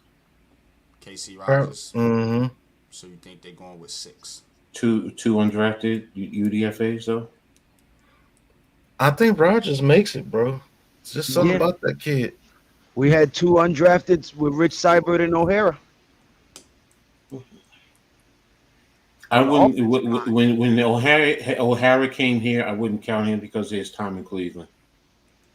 So technically, you're right, though. Yes, you're right. But now, he was a vet at that 60 time. 60 linemen, to your point, Coach. Are you only going with 120? 5 linebackers? Remember, I said with special teams we're at 24, so you can see. So it's a matter of right now. If it's 6 with 24, that's 30 in your numbers, and you just on your with your linebackers and your corner and your defensive backs. If I said 30, that's 24. That's 4. No, wait a minute. Am I counting right? 2, 4, 6. 6 more is 12. 9 is 21. Plus 3 is 24. So if you add 6, that's 30, and that still leaves us 23 to get on with the linebackers and the defensive backs. So, oh wait a minute, no, it's 24, 6. Yeah, that's 30. So right now we could see. Now we got to come back and revisit, and we could do that. I would have KC Rogers on the practice squad right now, just because I think you with this defensive line right now, the way it is, I think you can possibly have some of those edge guys drop down to D-line if necessary, like a Boogie Basham. You want to hear something funny? I forgot it. I think you got to keep Boogie Basham on his roster too. I forgot about the defensive ends too. Yeah. So you got to keep Boogie Basham on his roster too. Sad to say, but yeah. That's crazy because I gotta give credit where credit is due. It looked like he got a speed boost or something this offseason. So playing, man. So that gives you maybe an extra interior defensive lineman. So is it still 6? Is it 5? I mean, you might have to cut out Casey Rogers because if you like DJ Davidson, since he was a draft pick, politics do come into play. DJ Davidson gets hurt. So we got 5 interior coming off the practice squad. So we got 5 interior defensive linemen. No, I'm saying DJ Davidson gets hurt. He's been hurt since he's been here multiple times. Yeah, he was hurt this camp, but I think he played well enough in that second preseason game when they didn't even play him the last preseason game. Yeah, he's not a bad player. Iman. No, he's not. I was hyped when we got DJ Davidson. I'm just saying, is he going to be healthy enough to where we can afford to lose a Rodgers? Because you put him on the practice squad, somebody's going to grab Rodgers. Let me say, coaches. Go ahead, Pat. I'm just saying. Let me say this about Rodgers. I just like his play style. Pause.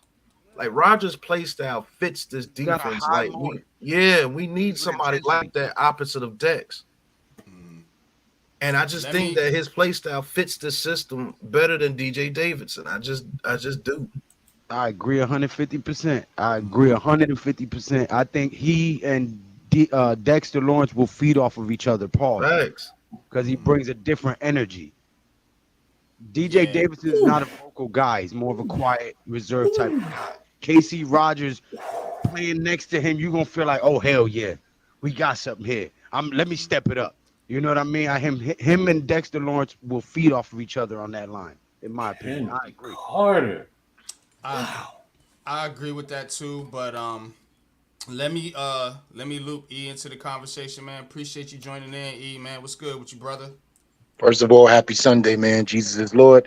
I love you, brothers. Thank you for allowing me to join the conversation, and I'm loving everything that's going on with this roster, these cuts. He's not playing. He's making moves early so we can know who's who and what's what.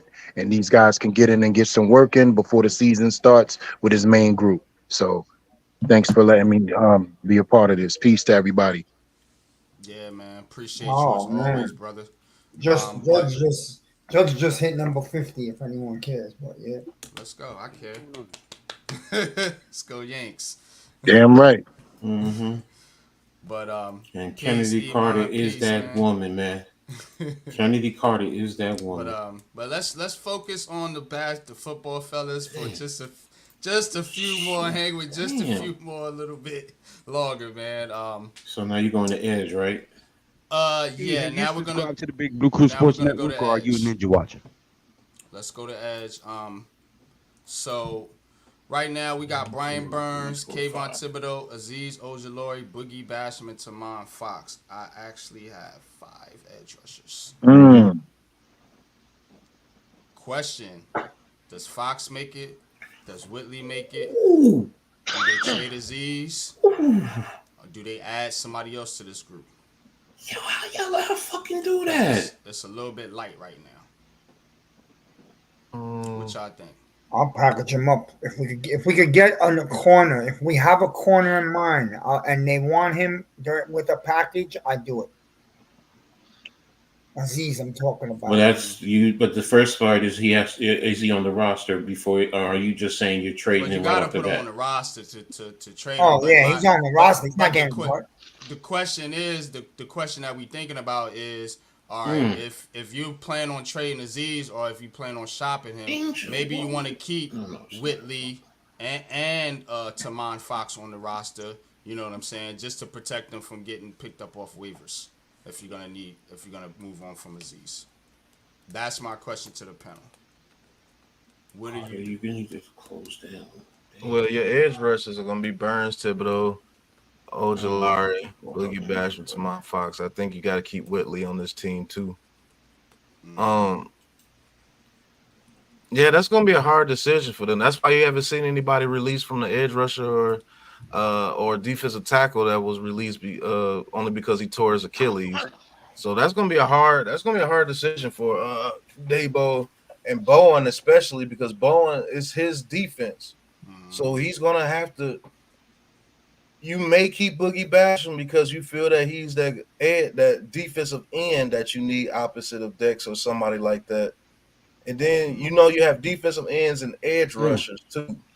So is this are you including everything in one in defensive ends and edge rushers? This is just edge rushers. These are pseudo outside linebackers. Well, Boogie Basham's not an edge rusher. He's an end. So you replace Boogie Basham with Whitley. He's an end. He's not an edge rusher. So that means Boogie Basham is down with the interior defensive lineman. Mm-hmm. Okay, that's fine. I got you. So we'll switch. And then if you really want to break it down, NYG, you have to have nose tackles, defensive ends, and then edge rushers because that's how they categorize. Shout out to the 120 subscribers, man. Let's run it up. Hit that subscribe button for the Big Blue Crew Sports Network. Somebody please put the link on the screen. Somebody please put the link in the chat and put the link on the screen. Let's run these numbers. What's up, Pablo? Thank you for being here, brother. Appreciate you. Button. Sorry, Pablo Velez. Dale al botón. Suscríbete al Big Blue Crew Sports Network, Pablo. Mi hermano. Dale. Vaya. Oh, yeah. I'm going to tell him in every language. Hit that goddamn subscribe button. You heard? Because nose tackle, it would be Dex, Elijah Chapman, So that's your edge room now. Roaches. So these your D line. So now we're putting 6 on the Gracias, D line, Pablo. Thank you very much. and then 5 at actually, yeah, 5 at edge. And if you do it that way, Rogers makes it to the roster too. 5 at edge. That means it's 7 interior. I don't think they keep that many. Thank you, Pablo. I'm gonna ask this: Think about you gotta think about the corners too. Is it Davidson over Rogers then? In my opinion, Rogers, bro. My opinion is Rogers because he brings you a different element. You get the DJ Davidson element with Chapman, Riley, No Chiz. You see what I'm saying? You don't have that Rogers ability. Who's the backup 0? It's okay. I'm gonna put it like it's probably gonna be Riley. I'm gonna explain what you mean. Watch this, and you're gonna be like, "How the hell you explain what I was thinking without being here?" Rogers brings to this defensive line what Neighbors brought to that receiver group. It's an energy. It's a chemistry. It's a high motor. It's that competitive nature. It's the same thing OC Tuck, Strahan, they had going on that D line. They all wanted to one up each other. When Rogers is next to Dex, Dex ain't gonna want to let him get more than him, and Rogers ain't gonna want to let him get more than him, and that's gonna feed out to Burns and Thibodeau. They're gonna be like, "Yo, the inside eating and we not holding down the edge." Nah, it becomes kinetic. It draws it's the same thing with Chapman. To it. Yeah, it's the same thing with Chapman. But that's my issue with this, fellas. You're putting, like Coach said, you're putting 2 undrafted free agents on your roster that's gonna have major roles. Problem. Hold on, let me land the plane. Problem with that is Hart wins the fight every time. Coaching. Let me land the plane. Problem with that is coaching. You know what I'm saying? Because you have to understand they have to be able to play.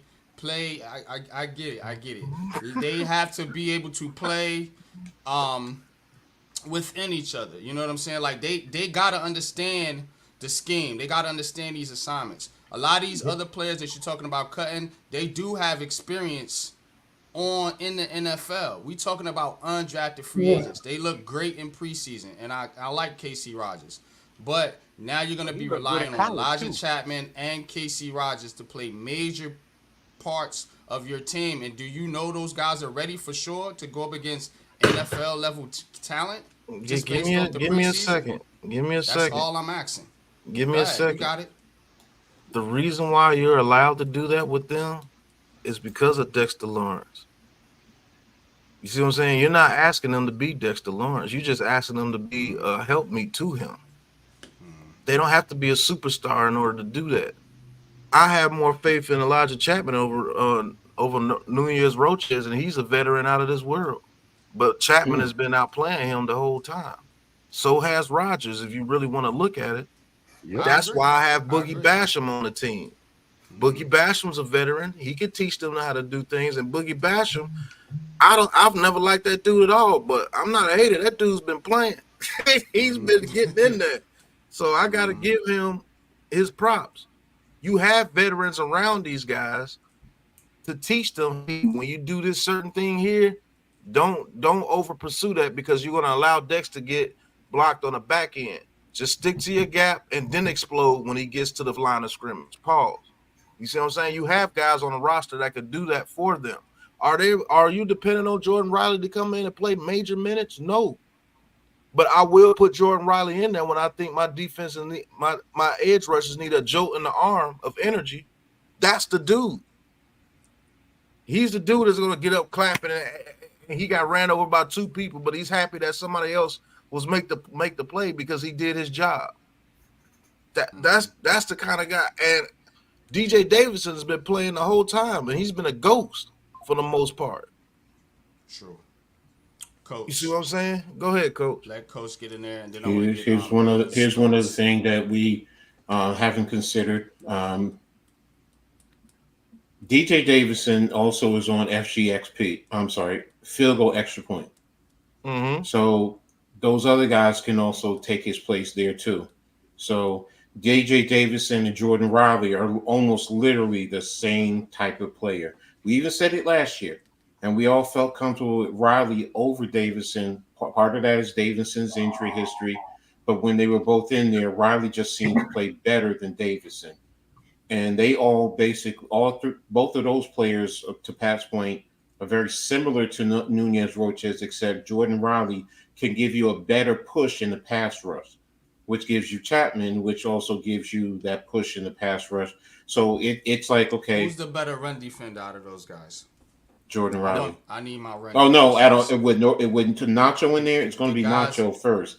Nacho's the vet because he's a vet. He's the vet, okay. and so I have to be honest. But then out of the three younger players, it's going to be Jordan Riley. Okay. Between who? Riley and who? Between Riley and who? And Rogers. What's it, Rogers? Mm. But I thought the conversation about DJ Davidson. If you're looking at DJ Davidson between those three, yeah, I would actually say is Casey Rogers out of those three. You gotta look at that dude play, man. Okay, you gotta show me some film, bro. He gets through the A gap and shuts down the run. I'm missing this shit right now. You gonna have to show me some film. Yeah, I'm gonna show it to you. Let's do it live. Hell yeah, more content for the Big Blue Crew Sports Network. We're gonna have to watch some film on Casey. We're gonna break down. I agree with Pat though. It's not a debate. I need to see more. You know what I mean? No, and I said great. Let's do it on the Big Blue Crew Sports Network. This dude hasn't played an NFL because snap.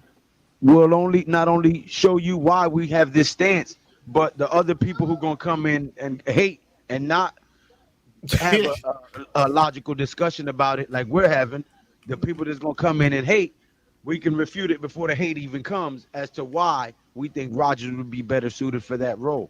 Because if you watch film, not highlights, the dude is a constant run stuffer. He hits that A gap and that B gap like nobody's business and gets back there. He even gets sacks and pressures and hurries. And he's not a very huge dude. You know what I'm saying? But he gets it done. I'm telling you, he just has that motor that you like from a teammate. You gotta have those guys on your team. The same thing with the dude that hit Daniel Jones in the back of the neck. What's that dude's name? Grinkle. Grinkle was a talented dude. Van Ginkel. Yeah, Van Ginkel. He was I always call him Grinkle because it's funny. But Ginkel, he was a talented dude, and he was just one of those energy guys. And then they finally seen, oh shoot, this dude can play. And he turned it into a contract. I think Casey Rogers is one of those type.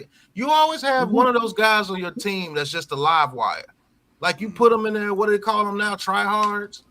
One of those type dudes on your team. Okay. Or is it Marcus Boley? And Chase linebacker? Chase Blackburn was that dude. Michael Boley was established when he came from the Falcons. I was trying to guess which one I was thinking about. It's Chase Blackburn, one that got the interception on Gronk. Yeah. That type of guy. The guy that comes in there and makes the best of his opportunity is going to give you 150% every fucking play. If his thumb is broken, if his ankle sprained, if his jaw is fucking hurt. The Mark Bavaro type of guys. The guys that's going to come in here. Jeremy Shockey, broken arm. Those type of guys. Listen, I don't care. Give me an Advil, an ice pack, and I'm going in. Shit, let's go. So he raped him. So what? To pause. You say that, coach? Oh, okay. I'm sorry. I'm watching. I'm sorry. I'm watching the Saints and the Titans. That's why. I'm sorry. Yeah. My apologies, everyone. I didn't mean to offend anybody. We good. Again, we good. Yeah, we just let's.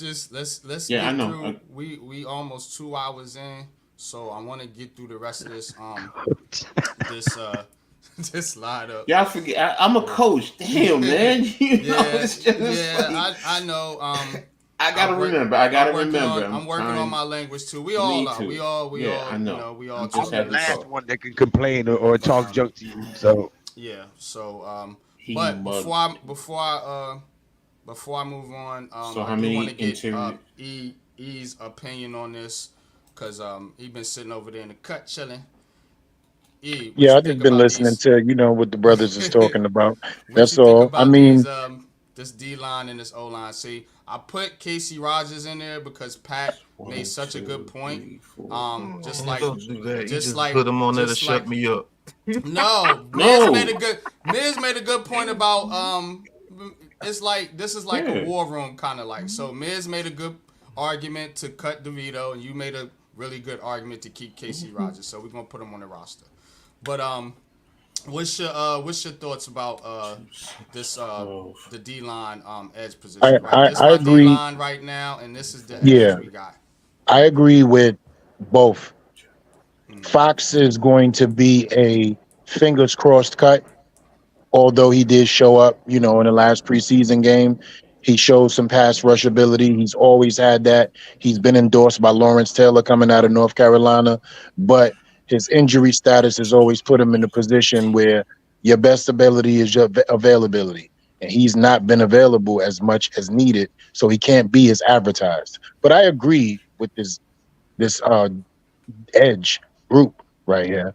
Now, when it comes to the D line, I would love to sit down with the brothers and sit and watch the film on Rodgers so we can break that down, because he's a 50-50 to me. I know the energy he brings. I see what he does, the infusion to the team. You're always going to need those kind of guys. But his play also speaks for itself when he's on the field. But I would like to sit down and just analyze a little bit more when it comes to that for myself as well.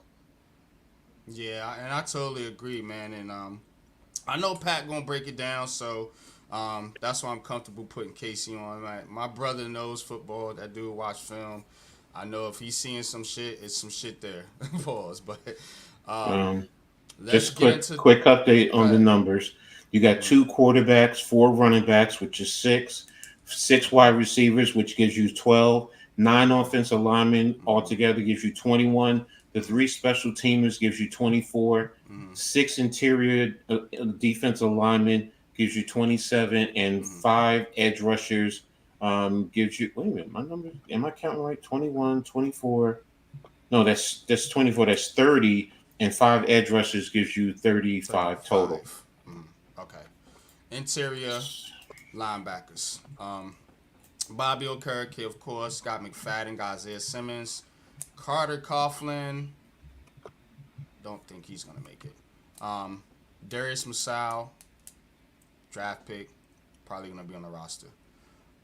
What are your thoughts about the inside linebacker? Remember, I did this pre-training camp for this, so I know there's been other players, brought in and that have flashed since then. So what are you guys here? Thoughts on the inside linebacker group? I know I just got one question in YG. What happened to the Johnson kid? Pause.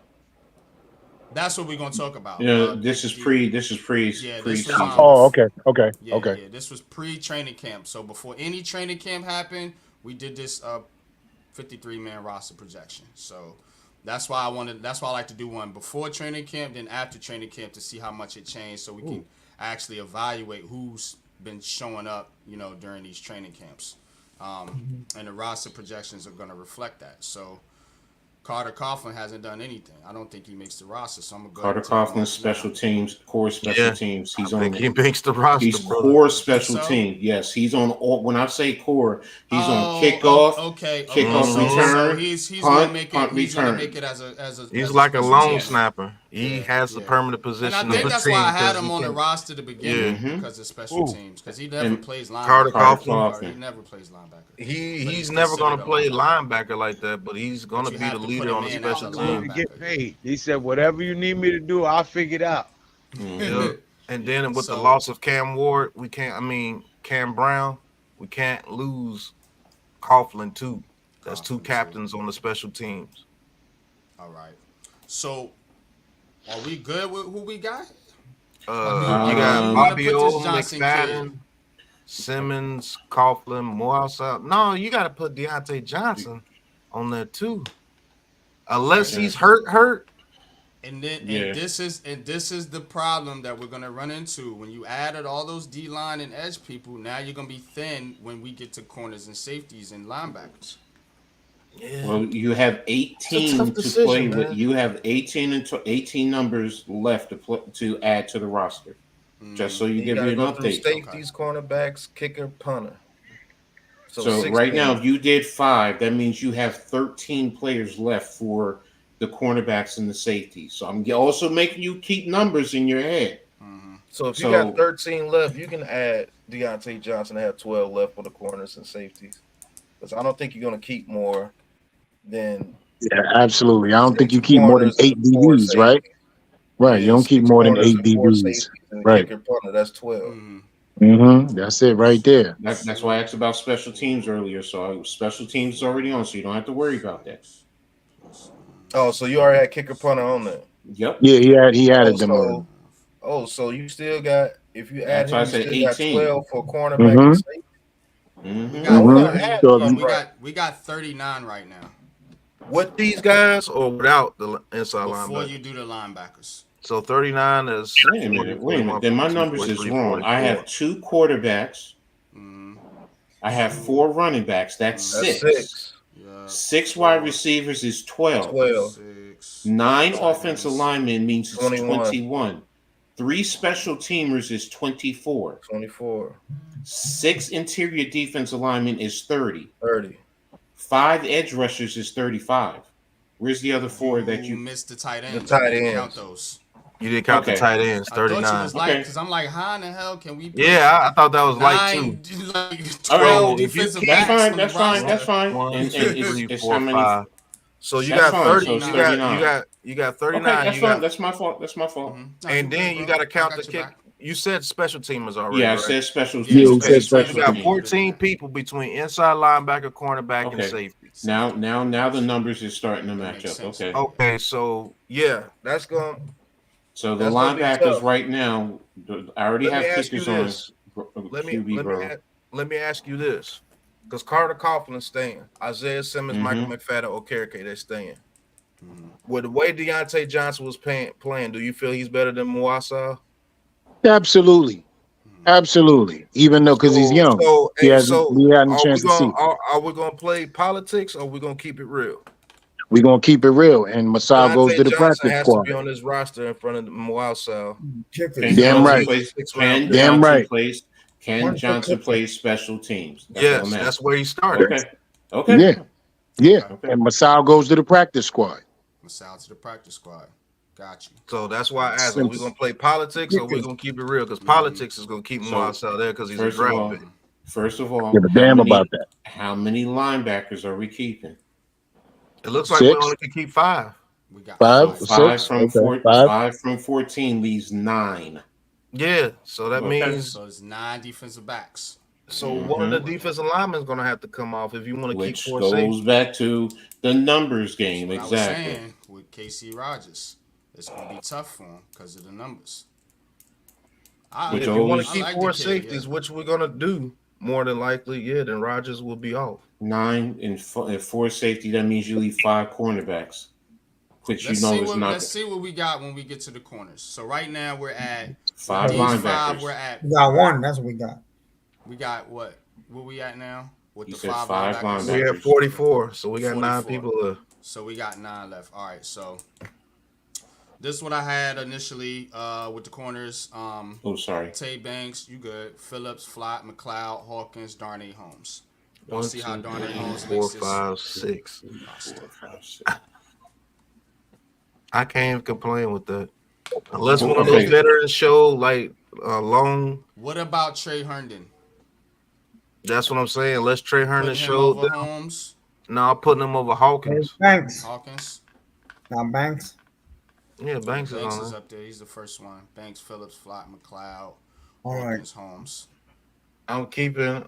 We did the tight ends earlier. We did. We corrected it, guys. I missed it, but we corrected it.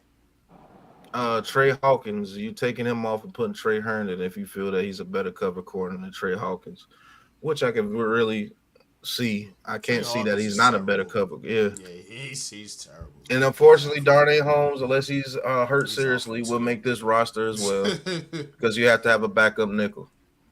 What about Alex Johnson? Good point, J-Man. He's played well this preseason. Yeah. I don't know, man. And then you got to think they may pick up somebody on the waiver wire at a cornerback. I'm pretty sure they'll be looking at corner heavily. Yeah, they ain't got no choice. They ain't got no choice. Darnay Holmes is still. I thought Darnay Holmes was hurt. Yeah, if that neck he looked injury hurt out there last night the way he was playing, but he got hurt last night. He got hurt in the game. Okay. Yeah. See, I didn't watch the whole game, so. Yeah. So long. Bye. Does he start on injury reserve, or because the other factor is, let's be real, he's probably our best gunner.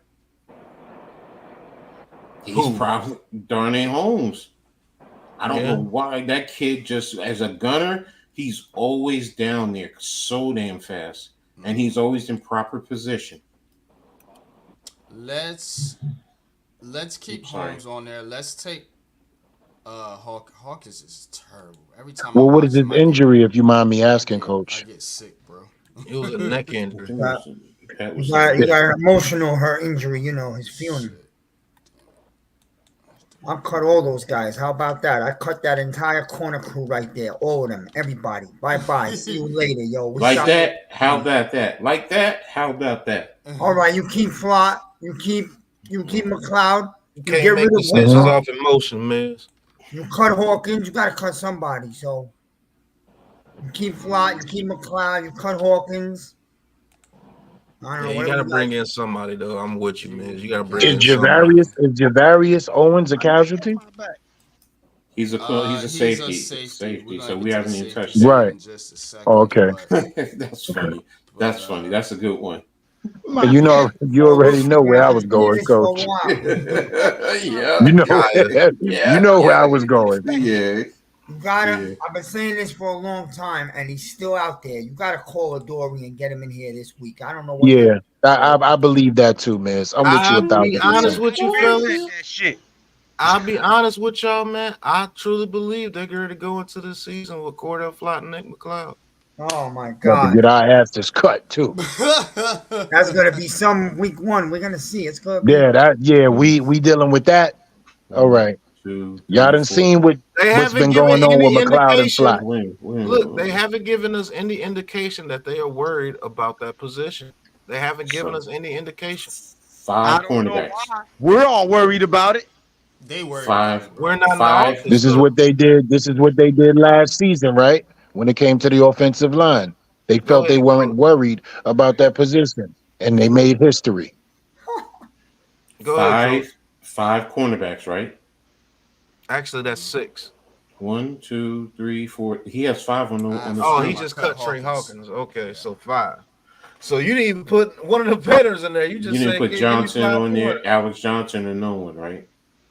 Nah, you only got 4 more spots for safeties. You gonna go with 3 safeties? And if so, that's Belton, Pinnock. That's the problem with going heavy on the line. That's what I was saying. You cutting the back end guys. I mean, this is what happens. This is what's happening right now. Yeah, there isn't a lot of these guys that deserve spots at these cornerback positions, man. Like the Giants are gonna be forced to cut maybe a KC Rogers or somebody like that just to put numbers at the cornerback position. Because they don't have anybody that's really worth that spot over him. I agree with you there. But the numbers, you need bodies, pause. And that's what's going to hurt some of these guys on the D-line. Christian Holmes was just cut, I think. Wasn't he just cut? Who? Christian Holmes, a cornerback. I think he was cut. Let me see. Somebody had it earlier, if I'm not mistaken. Art Stapleton reported, I think. Okay. They go all. Let me see here. They've done that. Yeah, Christian Holmes was cut already. A-Train put it in the chat, so. Right? Listen, they can put these guys on practice squad, and week to week they could switch. They cut Borders, Clayton Isabel, Holmes, the dude that you said was a beer truck driver, Isabel. They cut him. They cut Joshua Kelly today, Trey Kaiser, the linebacker, Lingard, the running back. If Shane really said that, I'm sorry. Go ahead. But if Shane really said that, somebody should slap that man. GM or not. I ain't picking no damn berries, man. I definitely am not picking that dude was that, not Joe Shane. No. Well, Sean Lee's comment said Shane said he could play cornerback when we got Brian Burns. If Shane really said that, somebody need to slap shit out that man. No, he Yeah, never he was said making a that. joke. He was joking. Yeah. No, He I'm said, just saying "What are he y'all never gonna put said me that. in?" He said, "You guys could put me in Yeah, the corner." He was. I Yeah, got but you guys. that's a ridiculous over exaggeration because he couldn't play cornerback even if we had Strahan, Tuck, and Umanura. their plan. Let's be real. When he was saying that, their plan was to get a corner in the second round. That's not true, Sean. Whatever. When he said that about when they signed Brian Burns, because the first thing they asked him was a defensive tackle. It was the guy from Miami that they were going to Christian sign, but he went to Wilkins. the Raiders.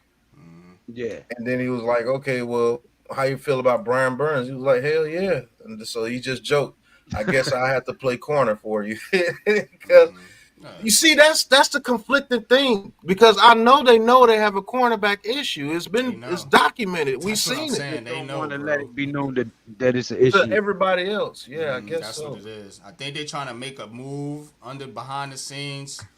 There's no move to Because be made unless you do a trade. Dory Okay. Jackson. 5 cornerbacks and 4 safeties will give you 53 as a total number. So and now it's going back over. Do you go back and cut? Yeah. Well, I gotta cut Mills. Mills is not going to make it. So who's that fourth safety? Is it Owens? Because he continues to not make the roster, even though I think he's a good special team. But you haven't seen Owens since the first game. What happened to him? There's nobody else out there. Who do you have? Isabel.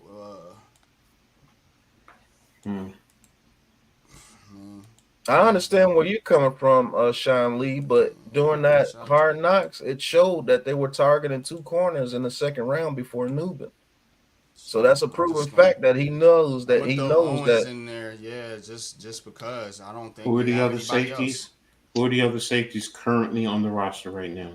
Shit, Owens. He just cut the other one. And all the other ones that didn't make it. So it's Isabel Owens. guy, he was one. Yeah, he just got cut. Raheem Lane, Jonathan Sutherland, is Alex Johnson a corner or a safety? That's a good question. I thought he was a corner. Because if he's a safety, I'll put him over Owens. Yeah, if he's a safety, I'll put him over Owens. Yeah. Where do they have him listed as the Giants on the Giants? But that's a doggone good question. Yeah, because I don't know, man. Maybe, hopefully, we're overblowing it because I'm not gonna say you guys pause, but we're fans. That's our right to overblow and overthink. Safeties, they have. Yeah, that dude Alex Johnson is listed as the 4th safety on the depth chart. Okay, well he will make it over Owens, man. Yeah. So we'll put Alex Johnson in there. I guess we'll see what happens. I just know they had a cornerback issue because they wouldn't have targeted Damn, Q Burrow. That's messed up.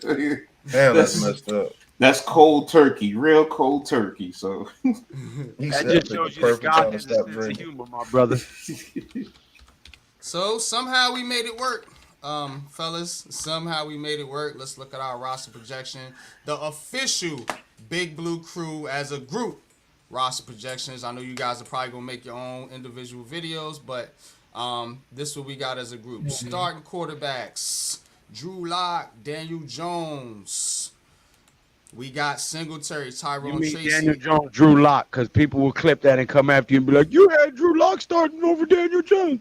Nah, it says it on the screen. Jones sad. First, Lock second. You want to take it that far? That's sad. You need if help. You want to go there, but nah, I don't. I just put the names in there. I don't do this. Think of all the options that the haters might use. I don't do this. I don't really care about them anyway. To be honest with you, let them. They troll me all the time. I'm used to it. But that's what we got here. We got tight end. We got Belly, Manhurst, Theo Johnson, Jacob Johnson. You're going to keep Jacob Johnson because he's the fullback, so I understand why you did that. Yeah. Wide receivers, we got Neighbors, Slayton, Wandell Robinson, Jalen Hyatt, Allen Robinson, and Isaiah Hodgins. Now, one of those guys will be dropped once Gunner or McKenzie gets healthy. Yeah, and I think it's probably Hodgins. What's your Damn. thoughts on that? You're the wide receiver guy, E, so let me get your thoughts for we. I can't go against nothing, man, and it's sad because he was, for the season that we did have our, bum by committee, he was the best bum out of the committee. You know what I mean? Like, I'm gonna be real with it. That's being real with it. He was the best bum out of the battle of the bums. Well, You that know, means so we got one bum left to get rid of at that position. That's a good and thing. Once he's that's gone, we're it. bum free. Yeah, we're bumless. We're bumless. And Allen Robinson is a proven veteran who knows how to get over possession receiver guy at this time, and also a big red zone threat. And he knows this game, so he's going to shut it down. Tell you this, he could be that third down guy we need too. When we need those 3rd and 3s, and you can make those tough catches. Yeah, right over the middle. Absolutely. Isaiah Hodgins. Yeah, it's right. What he is. He's a better version. Only thing he doesn't have is that 6'4" height that Hodgins has. Allen Robinson only 6'1", 6'2". Yeah, but Hodgins don't got the speed that Robinson got. So, and that's sad because Robinson has lost his speed and he's still fast.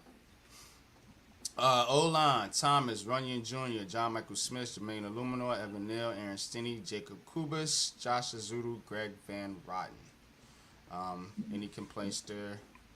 No, only complaint is you got Van Rotten at the very end of the list. He's going to be in the starting 5. That's the only complaint. Because I had to add him in because I know what you're talking about. He wasn't behind the Zudu. The Zudu last. Yeah, nah. A doo-doo? Zudu last. He said a doo-doo? I said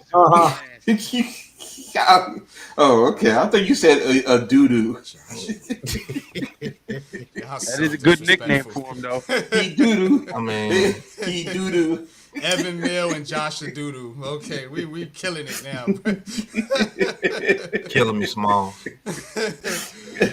D-line, Dexter Lawrence, Nunez Roches, Jordan Riley, Elijah Chapman, Boogie Basham, and KC Rogers. So we found a way to get your man on there, KC Rogers. Yeah, unfortunately, when the numbers come down to it, you may have to let go of KC Rogers, unfortunately, because I know they're not going to let go of Boogie Basham. He's actually proved his worth this offseason. Like and I said, they traded a pick for him. And they traded a pick for him. You're not getting rid of Elijah Chapman. They showed that last night by not even letting him put a helmet on, so you know he's here.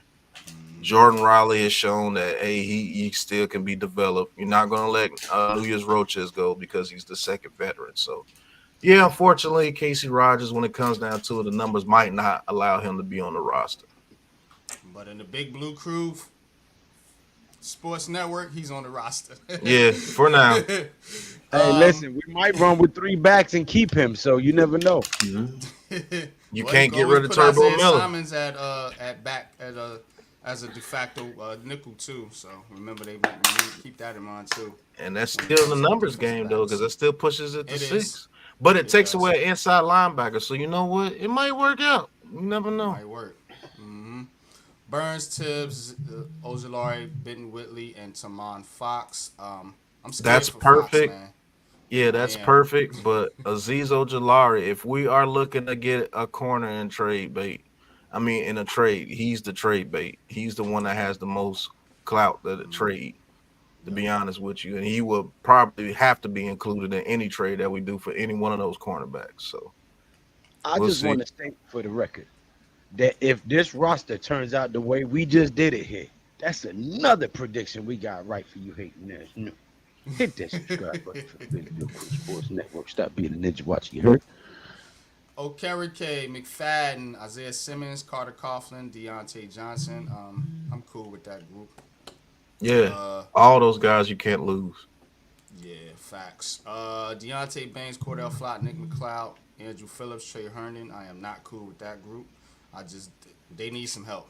They gotta find a way to bring a veteran on this team. I don't care if you trade one, if you want to bring in this Witherspoon cat, or I don't want a Dory Jackson back. I really don't. But he's better than fucking what's this guy? Trey Hawkins. So if you gotta do what you gotta do. Do what you gotta do, man, with that. So Jason Pinnock, Tyler Nubin, Dane Belton, Alex Johnson. I'm cool there. And last but not least, Gano, Gillen, and KC Carter. Yeah, usual. Mac is making it over Gano. I'm sorry. You know I had to do it. You know I had to do it. I had to. Oh, I he's had about to the rep my kicker that brother. was kicking last night. Yeah. Hey, he's the next kicker because Graham Gano is owed so much money next year. They're gonna cut him. But you know why I say it though, Pat, right? And he's from Ruck- Ireland or something. Oh and yeah, he is he's from from Rutgers. Rutgers. Yeah, he is from Rutgers, ain't it? Hey, he got a nice That's leg right. on him. Yeah, Oh. dude from Rutgers, man. Yeah, Dude he was is running from back from the Rutgers. Jets, man. Was from Brooklyn last night. Mm-hmm. It was Abana like Conda. Brooklyn. Yeah, I was watching the replay. Like I said, I was like, okay. Izzy Shout with out to Izzy, right? Oh, Wakanda. Wakanda. Izzy Yeah. from Brooklyn. You calling him Wakanda? That ain't his Brooklyn, name, is Wakanda, it? yeah. Izzy from Lincoln High School, which was like right around the corner from me. Lincoln High School. Mm-hmm. Hey, his name sound like Wakanda, and he from Brooklyn. So I'm I call about to him say his Brooklyn name ain't Wakanda. I swear that It ain't was his Abita name. Conda or some shit like that. Yeah, It started Abana with an Conda. Dang, man, I just had it But I too. just call him Brooklyn Wakanda. Abana Conda. That's his name. Abana Conda. Buying condoms. Pause. What? Right. All right, let's not go off the rails. All right, so that's it for the 53-man roster projection. Let's just do a little Giants expectations here. What do you guys expect? Not gonna do a prediction, but just an expectation. We can kind of go down like the position groups, if you want to, or just like your overall feeling about how the team stacks up in the NFC or the NFC East. But I wanna do some Giants expectations here because the media has very low expectations for this squad right now. I mean, very, very low. But us as fans, you know, we're different, of course. We follow the team. We're in tune with the team.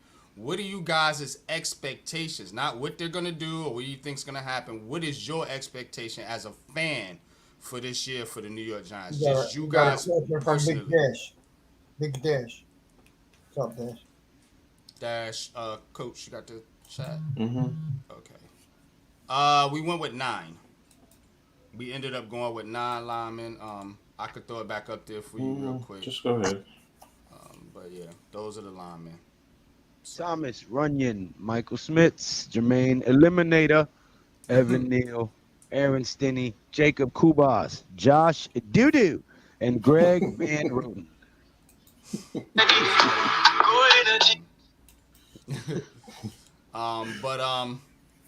Back to it. Giants expectations. So we'll start with let's start with Lou. Lou, what is your expectation for this? Just you, not what you think we're gonna do, what you think the media is look. Just you as a fan, like when you cut on the TV this year, what you expect to see out of this New York Giants football team? I expect the team. Okay. What I expect to see this year from the New York Football Giants, just from a fan watching, is a team that's going to come out here and try to create a totally new identity than the narrative that has been painted about them, the ideology that people have of them, and the culture that they have exhumed and that they have embodied, taking on the culture of Dable and Shane and what they're trying to be. Tough, reliable. What is it? Tough, strong, smart, tough, dependable. Smart, tough, dependable. That's what I expect to see. The embodiment of that in 53 men on the field. They're going to be tough. They're going to have to outsmart some guys who are better staffed, better coached, have better stars on their team. They're going to have to outsmart them. They're going to have to be tougher than the guys that they come across, and they're going to have to be more dependable, which is why they have so many versatile players that can play multiple positions. And if they can put that together, I think the Giants can come out here and upset everybody.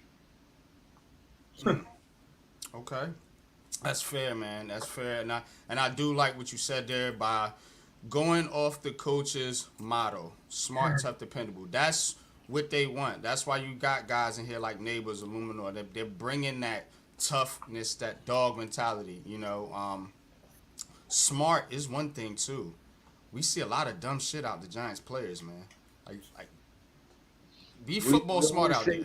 Dash is the money watcher. Look at his comment. He says Slotman over Azudu because Slotman is guaranteed money. Yeah, Zudu's got guaranteed money too. Dash watching their money. But yeah, I get it. I understand that because you know they did sign him. I mean, but I think if they're gonna go there, I think they're still gonna keep Azudu. They'll probably end up, you know, cutting Kubis or somebody like that. I think that's who we put on there over Scottman or Slotman, whatever his name is. But let me go over to Miz. Then we're gonna get to E, Pat, Coach. Miz, what's your expectations, man, for this New York Giants team this year, man? I'm gonna give you guys the floor here for a second, man. It took your unpopular opinion. Oh man, I don't know, man. I'm torn because 2 weeks ago I had higher expectations than I do right now this minute. I don't know why. I don't know if it's a negative assholes on Twitter or if it's just like, or maybe it's just like I've seen some things the way they're playing, but it's only preseason and I know that. So, and I didn't even watch last night's game, not 1 minute. So I don't even. I just think the Giants are going to be what I thought they were going to be. I think I'm hoping that the players develop throughout the year. I think the Giants are going to be around a 500 team. I don't think they're going to be like a 3-win team. I don't think that they're going to be special. I think they're going to fall around the 500 category. I like to see the players grow. I'd like to see Jones and the receivers get on the same page. Of course, I do feel the O-line is going to be much better. So I do think we're going to have a better offense than a lot of people are putting them down at. I do think they're going to have a good running committee. I do. And I do think we have a pretty good defense. I feel much better if they bring somebody in. It don't got to be the greatest corner in the world, but somebody to help these kids out. But my expectation, realistically, I think the Giants have a 500 season. I like to see them trend upwards towards the end of the year. I know you guys don't like this because you want the Giants to go to the playoffs, but whether they get in or miss by a game, if they're winning at the end of the year, take that into next year with these kids. And that's what I'm looking for. Good stuff there, Miz, man. Appreciate you, man. I would love to Um, see Daniel Jones stick it up the league's ass and shut a lot of people up so I can go to war in there with them, but let's see. That's all I ain't even going to say pause on that one, damn it. Well, you know, like I said in my video, Jones, go out there and listen to all the shit that you're getting and use it.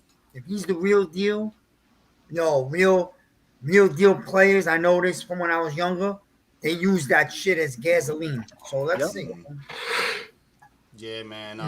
Jones definitely has a lot to prove, man. And like you said, if he's motivated, if he has any extra motivation at all, it's this year, man. It's this year, man. I mean, he's been through a lot, not just the injury, but the constant, consistent bashing and shit talking. I'll say one more thing, NYG. You got it. And I've said this in some of my videos. A real actual expectation, get me to week 16, 17, 18 playing some meaningful football. Don't give me this crap that by Thanksgiving we already talking about tanking or this is what's going on in the fan base. You know what I mean? Yeah, I hate that stuff too, man. Hey, Ghost Dog, how dare you? You need to bump that up 1 and down 1. That's 11-6, not 10-7. E, bro, what's your expectations, man, for this New York Giants team this year, man? What do you expect to see, man, when you cut on the TV, man, week in and week out from the New York Giants in 2024? I expect a surprise. I'm gonna tell you why, right? And if you guys know me, of course you do. I've been the stickler for saying if this kid had a line and this kid had receivers, this kid would look different. I can't step away from that thought process right now. He has receivers. He's possibly going to be playing with the best line that he's ever had. Although we will be running back by committee and not having a Saquon Barkley, which I believe the Giants should have kept to give him that security blanket as well, because that's who his career was tied in with. We did get who we have. So moving on from that.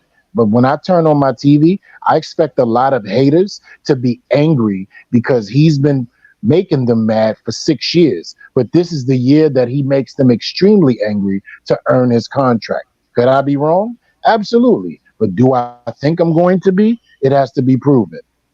So I believe the New York Giants is 10-7, 11-6 right now until proven otherwise. We're 17-0 in my mind, right? But I expect that defense to be top 10 minimum. And I expect if we don't get another CB2 at this point, which I do believe we'll get a veteran or somebody who, has played the game well enough to help out, because we're going to be a different attacking style of defense. We were a cornerbacks have to hold with Duran Wink so the line can get pressure. This year we're going to be pressure at the line so the cornerbacks don't have to hold as much in our division, stopping the run, stopping big plays down the field, closing off the middle of the field. I think we'll do that. So I believe the New York Football Giants are going to make a lot of people mad, and a lot of mad people matter. And I'm going to act a fucking fool when it happens, because I've been standing on this situation for 5 years and I cannot change my position, pause, in year 6. He has a line, he has receivers. I need for him to prove me right and everybody else to be madder than a motherfucker. Hey, I'm on that same bullshit with you. I'm gonna make the biggest I told you so video. I might pull a Dave Chappelle. I might stand on the desk. I told you, motherfuckers, quit being the Giant fan. But Lou, please just give me a call when you definitely are going to make that video so I can add my assholishness to it. But yeah, so Pat, what's your, as you've taken a lot of heat over the years, man, since I've been following, with your positive takes on the New York Giants. I don't expect that to stop now. So, what's your thoughts on the New York Giants this year? What you expect to see? To be strictly honest, I expect to see the defense take a step forward this year as far as being a top 10, between top 10 and 12 defense. And I expect the offense to take a step forward this year too. Only thing I disagree with whole E's whole thing is, no, we needed to get rid of Barkley. Tired of that crutch. Because it doesn't matter what Daniel Jones does, he could progress at anything. They're just going to say it's all Saquon Barkley. So to really see what Daniel Jones is, you needed to get rid of Barkley. And you just need to get rid of Barkley for the Giants team just to move forward. You don't want to keep having that moniker over you. Oh, Saquon Barkley is going to the whole team, and then he gets hurt, and then the whole team is gone. Nah, let him go. Let him go to greener pastures and see if he can go over there and do it with Philly. But I can see this team being around 10-7 to 11-6 and getting into the playoffs, and Daniel Jones having a season like how Jalen Hurts had his season, where he had 3,400 yards and 25 touchdowns, and he's considered elite. But if Daniel Jones does that, people are going to say he sucks because he got Malik Neighbors and everything, and he's going to be playing for his job again in the playoffs against maybe another NFC North team in the Packers. And he's going to be playing for his Giants career again, and I think he will come out again on top. Pause. And this time when we make it past the first round, we got something for your ass this year. Facts. So I think it's going to turn out just like how 2022 was, except a little bit better. It's going to turn out to be a little bit better than what that team was, because we have a little bit better roster behind them this time. And I don't think he's going to throw no 42 touchdowns, but I do believe he's going to get close to 30, like around 25 to 28, somewhere through there, and it's still going to say that he sucks. So it's going to be the same thing. It's just that Daniel Jones is going to have to do what he did in 2022 in the playoffs. He's probably going to have to set history again, and this time they're going to restructure his contract to get cap relief and give him more money. And it's going to piss people off again. So get prepared for the DJ haters, for him to have a decent season and get a restructure on his deal to clear up money to bring in probably another receiver, because Slayton's probably going to go to greener pastures and get more money, because I think he's going to be a dominant number 2, or Hyatt is just going to have to sit on the bench until Slayton's ready to give up the reins. That's what I believe is going to happen. I agree with most of what you say, but I'm back on my bullshit, and I'm sorry, Coach. I know you about to go next, but 11-6. Back on my bullshit. The greatest show on turf. DJ throws 42 touchdowns and runs for 8 total and 50. Let's go. He not throwing 42 touchdowns, son. I'm telling you that now. We're not going to throw the ball that much for him to throw 42 He touchdowns. said 50. If he gets 50 touchdowns, we're undefeated. The way that defense is going to play. Man, bro. But I do believe he gets 32, between 32 touchdowns, yes. I'm going to say I like 20, the brother number better, 20. Pat. I like it 28. That's realistic. No, I'm talking about with rushing touchdowns included. I think he still gets about 4 to 5 rushing touchdowns because we're gonna do a tush push on the goal line a couple of times. And he's just gonna run a couple in. That's what he does. Man, 0-9 start. Then why are you a fan? Like, thank you, Wolf of Gotham. Who said he's gonna throw 42 touchdowns? What's your expectations for this New York Giants? Hey, somebody clip Miz laughing at that. Because I'm gonna play that shit when he throws 42 touchdowns out this motherfucker. I'm telling you. You're crazy.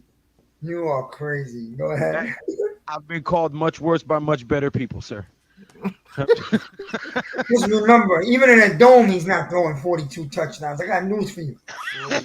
42 touchdowns is a whole lot. Is quite a lot.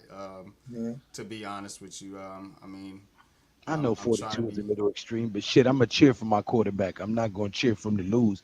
Yeah, he basically has to average like 2.5 touchdowns a game. No, he has to throwing. Yeah. That's just throwing. That's 40. That's 40. So he has to average almost 3. I know that 42 touchdowns is Brady, Peyton Manning, and Drew Brees and Brett Favre numbers. I get it. No, Wolf, you better be coming in here 4:30 week 1. I think the 0-9 right there. With the O-line and the receivers that we have, it's not impossible.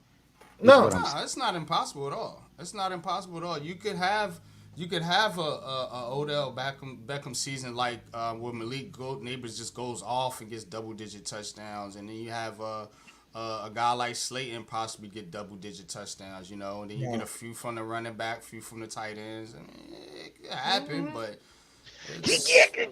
Yeah. I feel like Joel on that one.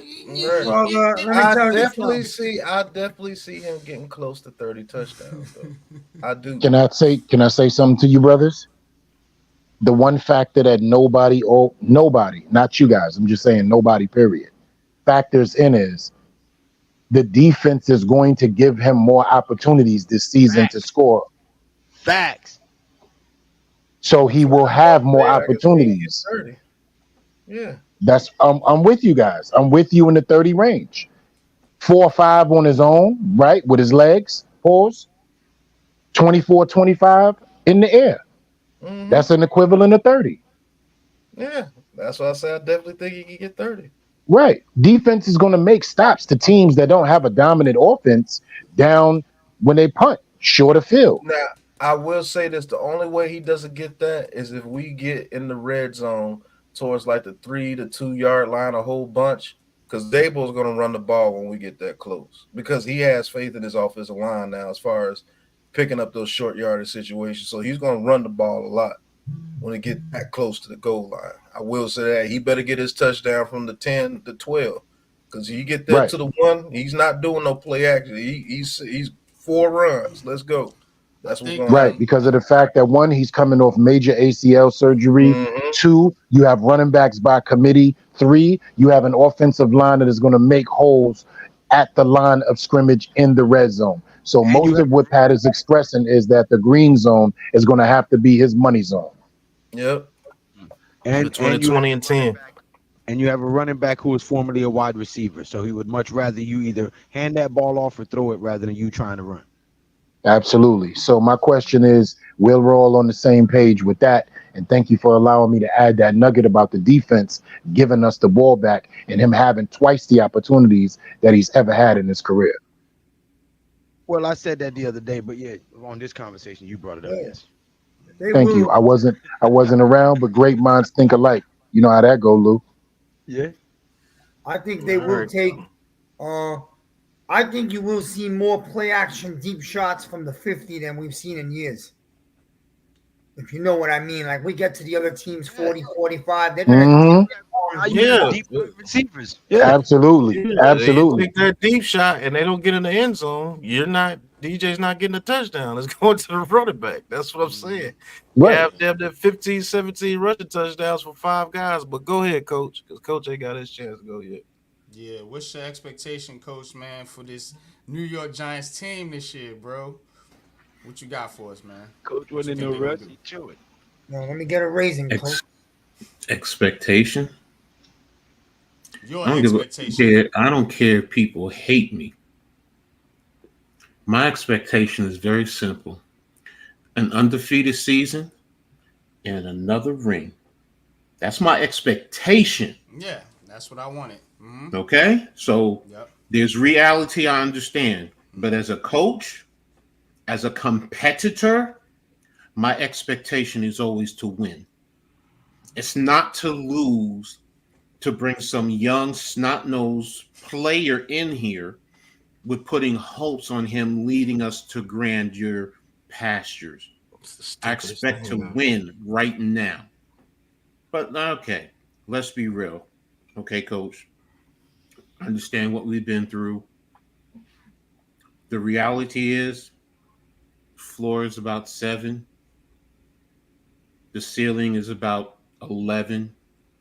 Depending on how things float, 12. That's me being real. My expectation, Elijah Chapman will be our short yardage running back, especially in the goal line. And he's going to get 5 to 8 short yardage touchdowns. I'm telling you. That's my expectation. That's the more reality like an is unpopular opinion. The reality is, I get it. It's probably not going to happen, but the kid is a former running back, which a lot of people don't realize. Mm-hmm. He's a former running back, which is why he hawked my boy down. Another running back. But that's the fastest I've ever seen a fat lineman run. Hey, that's why I call him my mini me. It's my mini me. Trust me.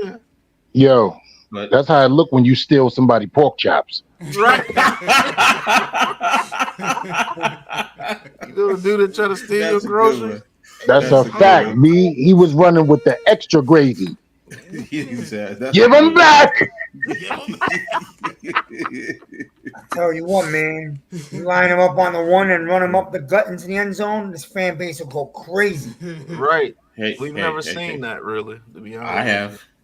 That's like all back in the day. The old Chicago Bears with the. We talking William Perry. I'm talking about on the Giants. Yeah. Last time we did something like that, wasn't it Jumbo Elliott? I think Jumbo. So. No, that was with the Jets. Jumbo Elliott did that with the Jets. Like that was when Andrew Thomas caught that touchdown. Yeah, Andrew Thomas. There you go. Andrew Thomas. There you go. But getting back to the topic though, seriously, okay. Like I said, 7, 11, maybe 12 is the ceiling if things go right. Pick one, coach. I want to hear you say one. I want one number from you. I gave you my one number. No, I don't want to know. I gave you my undefeated. You want a number? I gave you my my number as far as the expectation. All right. You just made Miz lose more hair. So I want a real number from you right now. I just said 7. Number. I don't do that, Miz, because I don't bet. I get it. Y'all gamble. Y'all do the fantasy, all that other stuff. I don't. Well, I was going to take your wins right now to Vegas, so let's go. You ready? Exactly. I knew what you was trying to do, Miz. I knew it. Nope. You want to bet? You really want to bet? Go bet an undefeated season. Go bet an undefeated season. You want to bet the undefeated season. You'll really win. Now I am going to do record predictions next week, the week before. I'm gonna go through the whole NFL on the show. On this schedule, Wolf Gotham, 11 wins on this very schedule this 2024 season. I even have the shirts for sale at my shop. Go copy one. That way you'll look like a genius by the end of the season, Wolf of Gotham. Thank you very much. Hit that subscribe button. Wolf of Gotham, I understand your pessimism and all that stuff, and you're entitled to it. We appreciate you. You're entitled to it. All right, but you're talking to a competitor.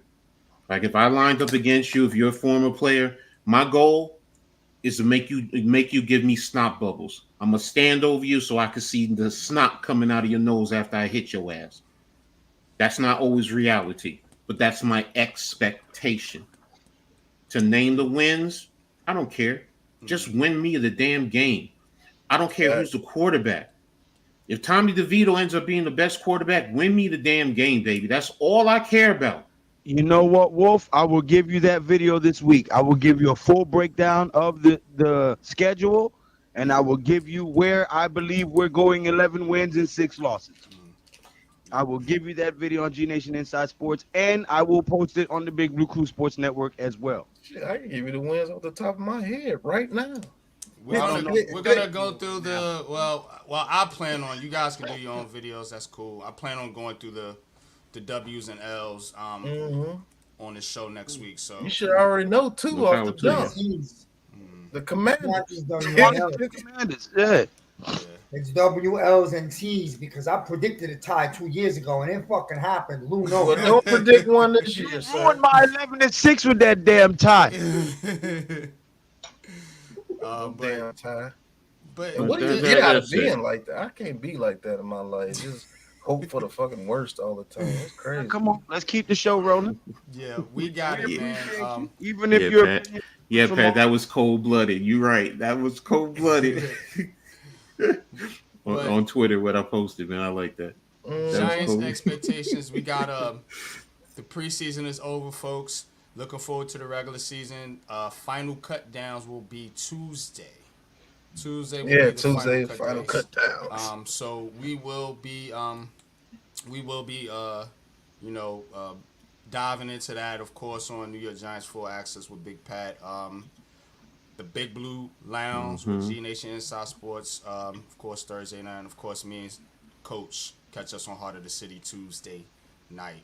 We will be breaking all New York Giants and Jets for us on Heart of the City too, so we gotta cover the Jets. But we'll be breaking down those final 53-man rosters on that show. Let's do a little. I don't have a trivia, but I have a different type of game. Let's see if you guys want to try this one out before we wrap up the show. This is more of a Family Feud style, I think. I'll tell you one thing, man. They are giving out their 100-year anniversary gifts to the season ticket holders. My friend's family is a season ticket holder for like 30 years. They did get a nice gift. They got like 4 Super Bowl rings, a special ticket. They gave them a whole bunch of stuff, like real valuable memorabilia. And they're having a big special open day, September 6th and 7th, where a lot of the old veterans are coming out and signing autographs and taking pictures with people, and it's free to get in. That's my birthday weekend. I was thinking about maybe going up to Jersey and seeing if I can meet Lawrence Taylor and some of them guys, and take. If somebody's free, I have 4 tickets to FanFest. So let me know if somebody, breaks free or whatever, and it's like, yo, you know what? September 5th. That's the same weekend I'm talking about. I know. That's why I said it. The 4th. So let me know, brother. I got your birthday ticket for you for FanFest if you come up. Well, shit, I'm trying to get up there. I'm just trying and to there it is then. PTO time and stuff. That's the only thing I'm trying to figure out. It's going to be a lot of punching in the face. I'm just playing. I'm just playing, man. I'm just playing. Here's an update. Nah, but you can remember I made a T-shirt called "Meet Me at FanFest." Remember? Oh, okay. Well, listen. Remember, I'm the creator of Leather to the Face, so I'm all about right. That. Yeah. 2 T-shirts that say "Remember Us." And would these people stop with this rule of 51 salary cap? Man, these people are crazy. Stop listening to that dude. If you don't know the rules of the cap, then stop talking. Stop talking rule of 51. That is ignorant. Here's an update. They are trying to. Before you go, NYG, let me give you guys a little update. Go ahead, you got it. I just wanted to give a quick update per Talking Giants. Giants defensive tackle Timmy Horn tore his Achilles tendon last night in the preseason game. Yeah, he was. I think he was pushing Casey Rogers, man, for real, man. Yeah, he's pushing. I know. I've read several people have said that. Well. Yeah. Horn? He said he was pushing. Yes. No, I'm saying he. What happened to him? He tore his Achilles last night. Ooh. That sucks. Right, because it removes you from any chance at all. There's nothing. It's going to be an injury settlement. We know injury settlement, and he's going to go. Lucas, Timmy Horn, defensive tackle. Yeah. If you guys want to go look at Talking Giants, he posted it about an hour ago. So. All right, man. Let's play this little game, man, and then we can wrap up the show. Appreciate y'all guys for tapping in and hanging out with us, man. Almost 3 hours here on the Big Blue Crew Sports Network. Let's go. All right, let's get into it. So this is gonna be a category. I just got one round because I just want to test it out. If you guys like it or whatever, I can make other shows or whatever. But so. It's gonna be a list style thing, so you're gonna have to guess who's on the list. So, round one. So, top 5 Giants leaders in receiving yards in the last 10 years. This is the top 5 Giants leaders in receiving yards in the last 10 years. All right, I'm going to start with Miz. Since you the first one, who you got for us, man? Top 5 New York Giants leaders in receiving yards. You want me to say one or all of them? Guess one. If you guess one right, you get another go. All right, Odell. Let's see.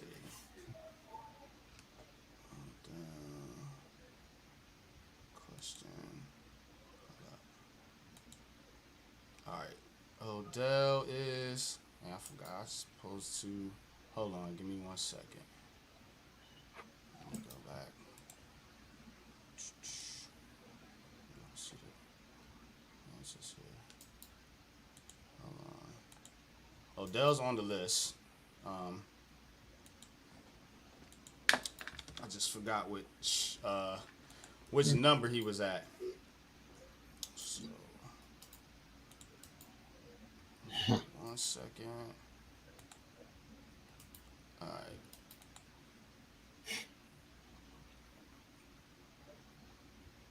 And let me make sure. Let me clarify or get clarification. So it's only between the 10 years who has the most yards, or just between that 10-year window. It's not. Yeah. So it's not 10, it's 10, not in comparison to those in the past. Yeah, top 5 New York Giants receivers the last 10 years, and Odell is not on the list. Sorry, that's an X. The leading for that season? Yeah, I thought it was the last 10 years. So they've gained the most yards, and whoever in this 10-year period who has gained the most yards during that 10-year period. For the New York Giants. The New York Giants, remember, season. The Giants, not total. It's the single season. It actually has to be. Not single, real quick, total, and why? Total. I apologize. Is there a... So you're talking from 2014 to 2024? Yep. New York Giants, yep. Darius Slayton has to be on that list. Well, it's not your turn, sir. All right. It is Coach's turn. Miz it is? Yeah, it's Coach, then Pat, then Lou, then E. I'm just going across the board. I thought you was going. Oh, never mind. My bad. No, Coach. you said Darius Slayton. How many questions did I miss? No, you didn't miss any questions. This is a new format. Darius Slayton is correct. He's number 2. Yeah, so I missed the question. I just came in the room. That's what I just said. I didn't even hear the answer. I mean the question. Oh, top 5. Don't matter now. You already answered it. No, it's like No, Family it's Feud. more. It's more. Yeah, it's more answers on the board. So coach has to get another. Coach has another go. So don't Google now. I'm not Googling. I'm sitting there trying to keep up with the board too, because Mm-hmm. it's easy. Because they're saying it's Shep is another one. Okay. Fucking play. Tuma wasn't playing What's the enforcement. question? The Sterling top Shepard. 5 Giants receivers during this period from 2014 to 20 in receiving yards. From Maybe we 2014 to should. now? Mm-hmm. Yeah, maybe we should go because I know the chat's gonna try to give away the answers. Maybe we should go in how y'all want to do. Y'all want to just go in order, one by one. So Coach, you got 90. Then we'll go to Pat, Lou, and then all right. Okay. So Pat, yeah, because You fucking cheated, man. You didn't give me the question straight up the right way, man. I did give you the question. Yo, Miz. Yo. Top It was one 5. season. Top, no, I would have No. said single season. All right, it doesn't matter. I've learned from Coach. I'm working on my words. Miz, not be fun. That's why I asked him those questions. Just like he knows me, I know him just to be sure, and I'm clear and I understand. I get what you're saying. I know one of them has to be Shep. Yeah. Riggs. Shep is on the list, number 1, and Shep is number the 1. number 1 answer. Yeah. All right. All right. Pat, Back to now, you, Miz. it's gonna go to Angry Lou. man. Nah, Lou's I know next. it's Lou. Oh, it's Lou? Lou then Miz. Guess Let me hear the one of question. the Yeah. top question. Here we go again. This is the question. The top 5 Giants leaders in receiving yards within the last 10 years. No. The last within the 10-year span, who has produced the most receiving yards for the New York Giants? Perfect That's way what to we're say it. talking about. So far, we got 2 answers. Shep, number 1 answer. Darius Slayton was number 2. 10 years ago, Beckham was still here, so Odell Beckham. Yeah, he already guessed that. You already guessed that. Beckham was out. Say what? Beckham, yeah, he already guessed it. So, what do you mean? Beckham wasn't on the list. He's Remember, not he on the got list. hurt in 2014. He has not, and then he got traded. So he Mhm. really only had like 3 or 4 solid years of.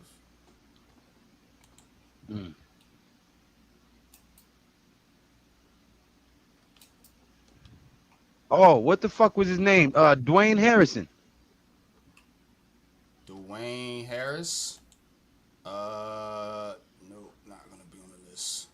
No, he was prior. Wasn't he prior to that? No, yes, he. I think. He was. E. Evan Ingram. Evan Ingram is on the list. He's number 3. So it wasn't just receivers. Anybody. Top 5 New York Top Giants 5 players in receiving yards. Yeah. All right, back to you, Miz. 2 answers left. Miz is gone. Where the hell Miz go? He left. Oh, computer died. He got pissed off. No, he said his computer died. God damn it, you cheating, NYG, son of a. You asked that fucking question the fucking right way. All right, let's go back to Coach, man. Coach, who you got for? I have to. The right way. Hey, you stupid. So 2, it's.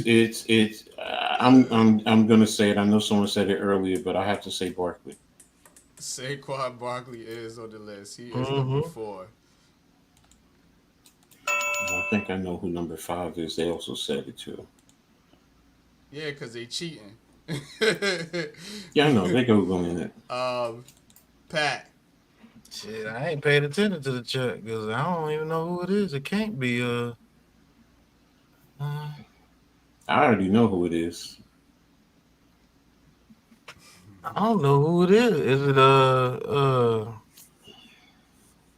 man, I'm finna lose it for the no, it can't be Richie James because he was only here 1 year. No. I'm gonna say Golden Tate. Golden Tate is not. I know who it is. Because it was on NYG Trivia 2 weeks ago. And we was all like, what? It's Kenny Galladay. Hell no. What? As he was leading the receiving yards in that last question you asked, and we was all like, "Hell no!" And you was like, "Yeah." Who was But the it's last over. guy? He led the league with not the league. He led the team with 520 yards. But it's an accumulation. It's not just 1 year, Lou. So if he was here 3 years, I ain't asking the question right. I'm with Miz on this one. What the fuck? he did. He didn't say single He season. said in the past 10 years, In the past who 10 are the top years. 5 guys that had the most receiving yards in those 10 years? And so I far know is Shep, Slayton, Barkley, In those 10 years. So which yes, he leads did. Put up the question, NYG. that year in without them 10 Put up years. the question. Put up the question, NYG. Led This is the for question. 1 year.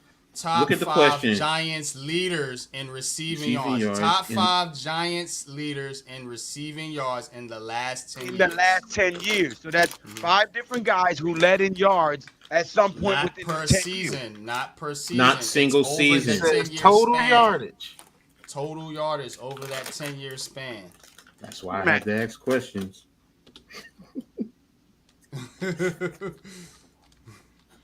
now. I just got one question. You go. Odell Beckham played for the New York Giants for what years again? Didn't he leave 219? No.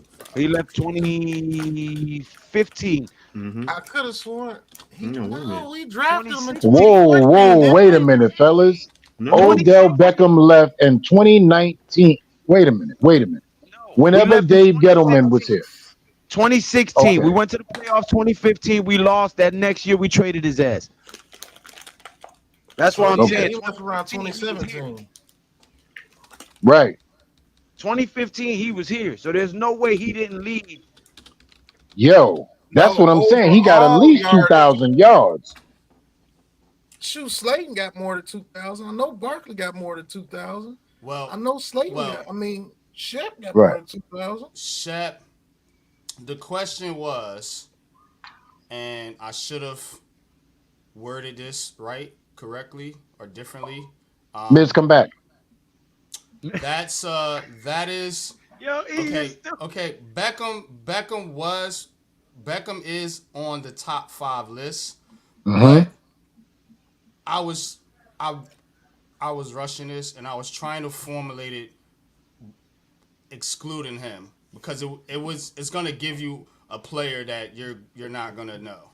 That's my fault. So then you might as well just give it that player because nobody's gonna get it. Excluding Beckham, who is number 1. We'll start with Shep. So just make him your number 1 here. Man, this shit is rigged. NYG on some. Nah, I just messed the question up because I meant to put it outside of because it's too easy if you put Beckham in there. It makes the game too easy. I don't like easy shit. The other players weren't always easy. No, yes, they were. Yeah, you're right. You're But right. I get you. You're not gonna understand the 5th one. If I would have did this the way I should have did it. So who's the 5th person? Excluding Barkley. Wait a minute. Excluding Beckham. Excluding Odell Beckham. And we got Ingram, Barkley, Slayton, and Shepard. So here's who you have so far. Yeah, no, we just got that. So who's number 5? So really, this 5th person is 6th. So my bad, Lou and Miz. The top 5 is too easy. Yeah, to be I honest should have did the top 6. So excluding Odell Beckham. The wording should have been excluding Odell Beckham Jr. It should have been the top 6. I just left. So I left 6 it off. Yeah. would be. Shit, Ruben Randall. Ding, ding, ding, ding, ding. Thank you very much, Pat. You have won the game. Yeah. No, then how many points he got? He tied with me. Stop it. Oh yeah, y'all did tie. Damn. All right. Don't cheat me out of my points, damn it. Yeah, it had to be Ruben Randall. It's Ruben Randall. So let me give y'all the list. Because I said Odell Beckham. Let me give y'all the list. So Odell Beckham was the number 1 answer. I'm gonna give you. That's supremely I'm gonna obvious. give you Right. I'm gonna give you and Miz 100 points each, and y'all still lost. Thank you for playing. So, see how I did that? You see how I fixed everything? Just Then like he that. gave you the most points. Yes. Thank you, Roger Goodell. On that note, I'm gone.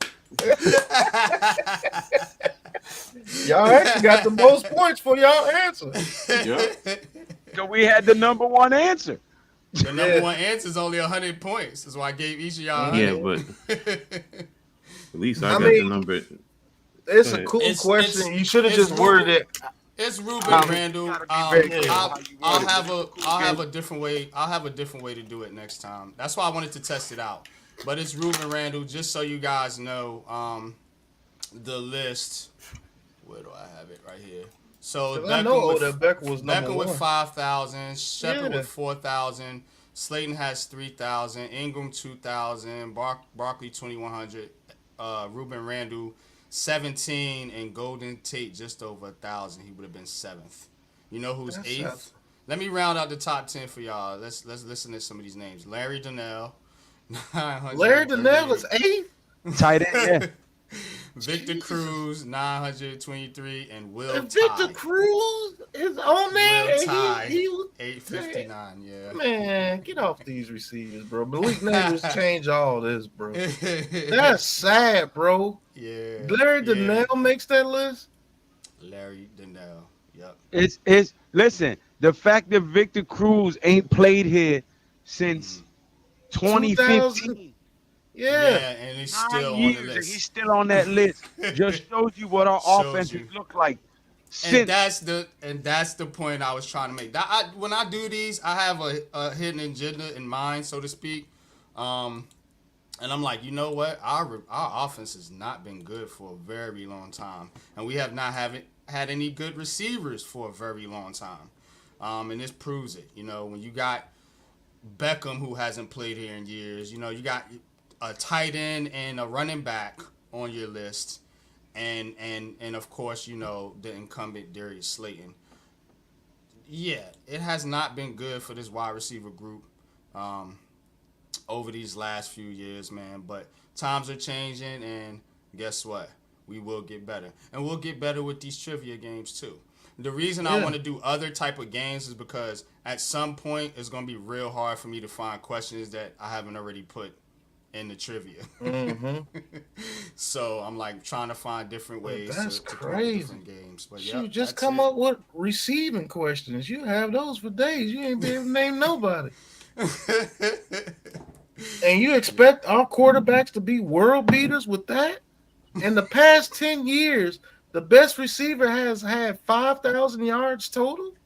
Beckham is the embodiment. He's the picture, if you was to look it up in the dictionary, next to the word, letting your emotions supersede your intelligence.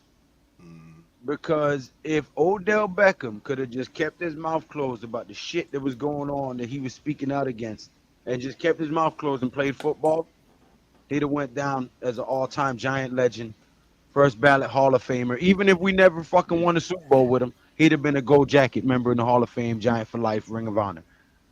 But he couldn't stay away from that microphone and that camera and get emotional. He let the fame get to his head in New York. Yeah. That's what it was. And when he had to humble himself when he was with the Rams, he had his best season. As far as winning.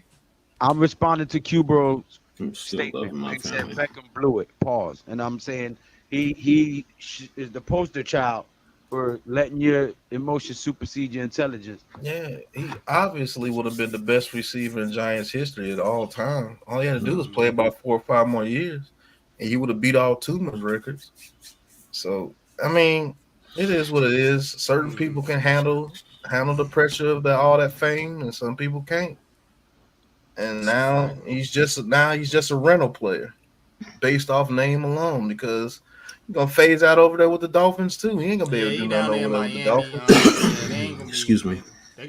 Miami's got a deep receiving core. Yeah, he ain't gonna get on the field. He got A-Chain and Mostard, and man, that dude, he's just a name now. I agree, man. Appreciate you too, though. Most definitely. Y'all hit that like button for the Big Blue Crew Sports Network, man. We had up to over 100 in the chat at one point, man.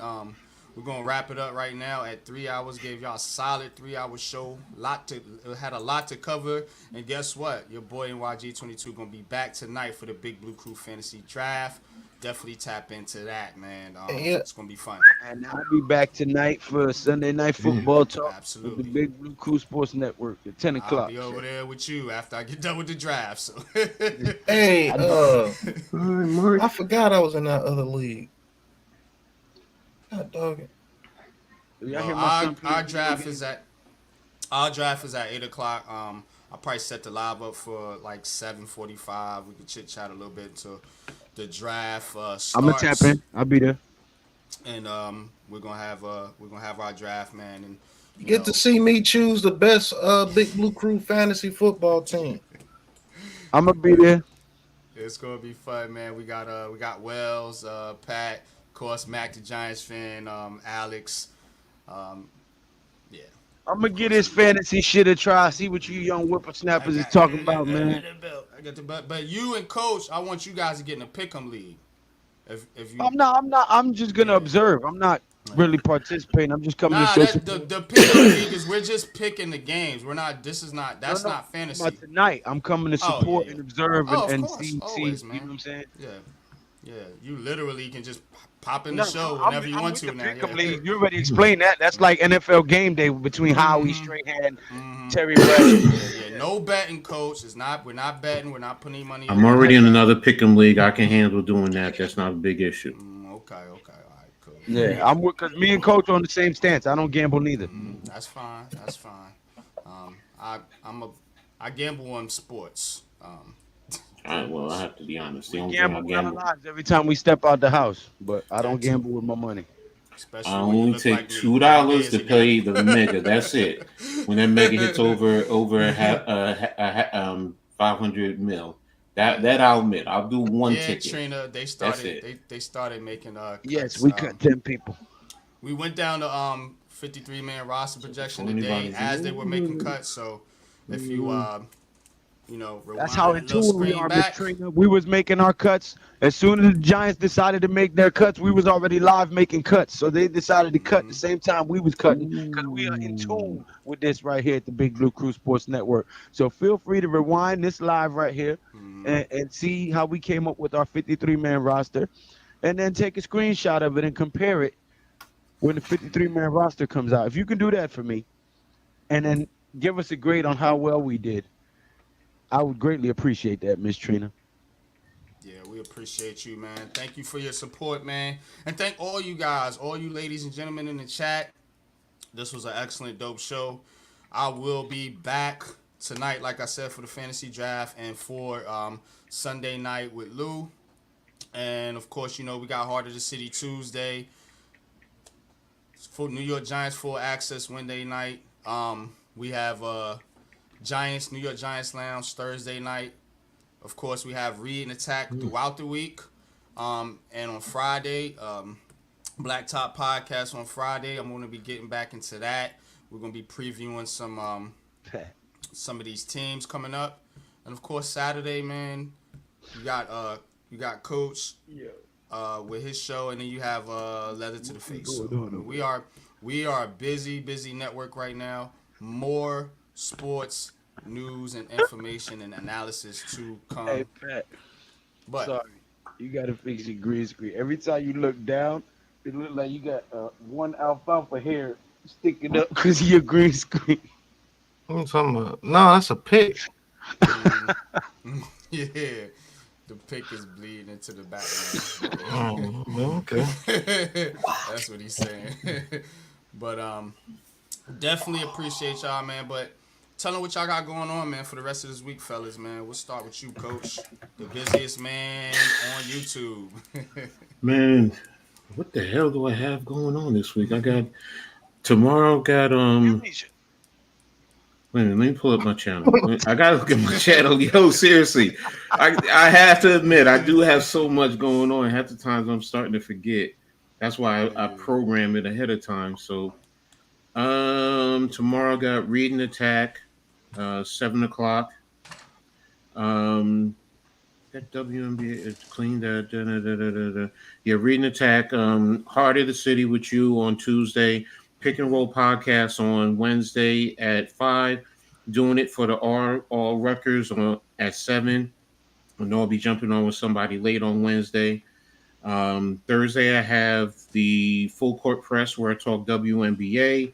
Friday, again, another pick and roll Reading Tack plus the Blacktop. I'm always going to be jumping on late night with one of y'all whenever I'm able to. Saturday, I have the halftime coaching adjustment show, 2 old farts, where we sit down, talk sports, life, and everything in between. I'm going to be doing next Saturday is the 31st, right? Yeah. I have the college football kickoff, Notre Dame versus Texas A&M, and then next Sunday. Okay, well, I will cover that next Sunday because I have another college football game. So, picking up as much college football games as I could. Damn it, I want to do that Rutgers game on Thursday, but it is what it is. Oh, yeah, man. And no, the WNBA. No, that's the 9th. Okay, I mean the 8th, so that doesn't count. Okay, yeah, that's it. Pat, what you got going on, bro? For the rest of the week, man. Basically getting this fantasy team together so I can win this year again. I got New York Giants full access. I'm getting ready to get started with the film reviews for you guys, especially after week 1. Get ready to start up the NFL All 32 on the Big Blue Crew Sports Network. Just dropping video premieres on there with the All 32 and just giving more reactionary videos for my channel and the network. So it's basically getting the network to 1,000 subscribers and 4,000 watch hours so we can get that channel monetized as soon as possible. That's the first goal. Mm-hmm. So the only way we're going to get that goal is we give you guys the content that you're looking for. That's it. Absolutely, man. I'm with you on that, brother. Lou, speaking of that, on the Big Blue Crew Sports Network, I will be giving you my fight breakdown between Edgar Berlanga and Canelo Alvarez coming September 14th. That video will only be on the Big Blue Crew Sports Network and only members on G Nation Inside Sports. That is the only place you will find that video. So if you are a betting man and you want to know who's going to win that fight, how and why, that's the video you want to go check out on the Big Blue Crew Sports Network. I will be dropping that one tomorrow, and for members only on G Nation Inside Sports. That is an insight that lets you know when my leather to the faces will be showing up, which will also be on the Big Blue Crew Sports Network and G Nation Inside Shorts. But my picks and lock picks of those fights will only be on the Big Blue Crew Sports Network. So that's where you will find them, unless you are a member of G Nation Inside Sports. But every Tuesday when I'm not coaching, I'm going to tap in the heart of the city with these guys right here. And Wednesday, me and Pat do the True Big Blue podcast. Thursday, Big Blue Lounge with everybody from the Big Blue crew that ain't too busy to stop in. Friday night, Blacktop with the coach himself up there, dreadlock bomber. Rasta. And Saturday night, leather to the face. Sunday night football talk, or Sunday night football when the season starts. So we always got something for you, and a few more things in the works. We got Mac the Giants fan. Don't know if he's going to be doing the WWE for you guys, but if not, we will also have that for you on the Big Blue Crew Sports Network. No sport left behind. Okay? Yeah. No sport left behind. That's right. Everyone passes. You know what? I need to do a WNBA game this week. E, what you got going on this week, brother, man? What y'all got going on over there with the Shakedown crew? E, you there? Going once, going twice, and he's gone. Definitely catch E. The Shakedown. There you are. Oh, there he is. All right. Yeah. What's going on, gentlemen? Yeah. I didn't know I put myself on mute. So man, like you just hit a line. Because I got headphones on. Hey, you feel me? What's going on? You know how they read that Everything. Hey, Stereotype because he's Panamanian. That's what makes it even worse. Hey, Lou, you know how they do. Hey, yeah, right. Yeah, yeah. Come on, let's go.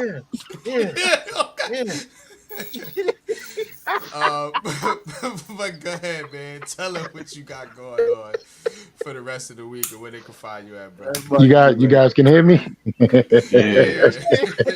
Yes, sir, man. Catch me at the Shakedown Media Network with my boys, man, the Shakedown crew, bringing you all sports all the time, politics, current events, all things Giants and the entire NFL, man. Shakedown Media Network on your YouTube's channels.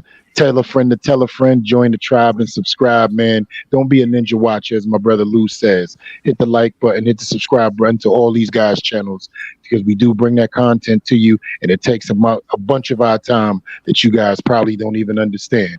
But we continuously bring the hits out so you guys can be educated and leave with something better than whence you came. You the chosen one from the Bronx. Y'all know what time it is. Back to the lines. Speaking of which, have you subscribed to the Big Blue Crew Sports Network, our new centralized location for all of your sports content needs? I believe I should have, and if not, then I will. Oh, shame on you, sir. Yeah, then it's definitely shame. Let me make sure I do what I have to do, because I can't tell people to do what they have to do if I don't. Gotta leave my example. Man, make it easy for you. Put the link in the chat for you. Hey, yo, man. That was one of the moments. Hey, cut your camera off. Hey. What's up? Hey, Poppy, what happened? Hey. Cut your camera off. I don't know nothing. This is flour. Tu pensas mi nada coquina? This is flour. Oh, man, that shit was funny. If you have not subscribed to the link that he is about to put on the screen right now, Pause. I do not know what you are doing with your life. If you are a sports fan and you have not subscribed to the link that should be highlighted in the lower third of the frame right now, Mr. Producer. Mm-hmm. Oh. It's 2 producers, you know. Actually, it's 3 of them. That dude, he can produce up there, too. Well, Mr. Producer, because I don't know who has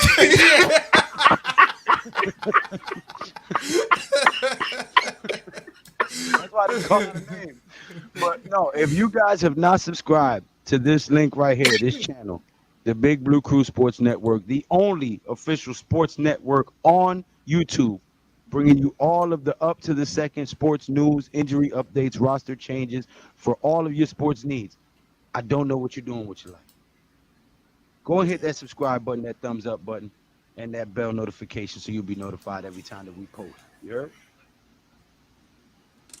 Well, that's going to wrap it up, folks. Right.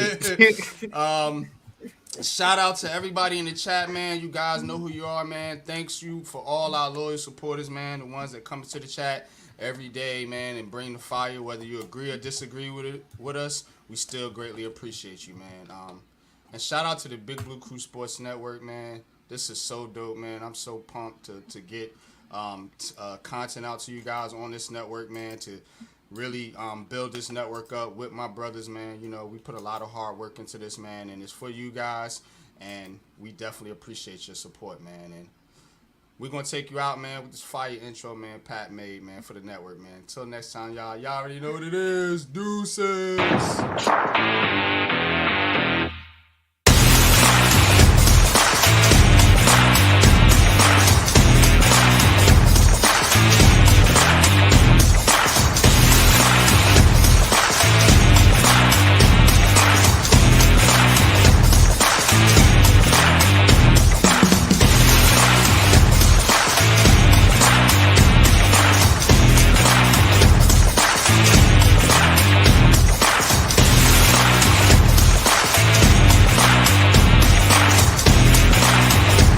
This has been a Big Blue Crew Sports Network production.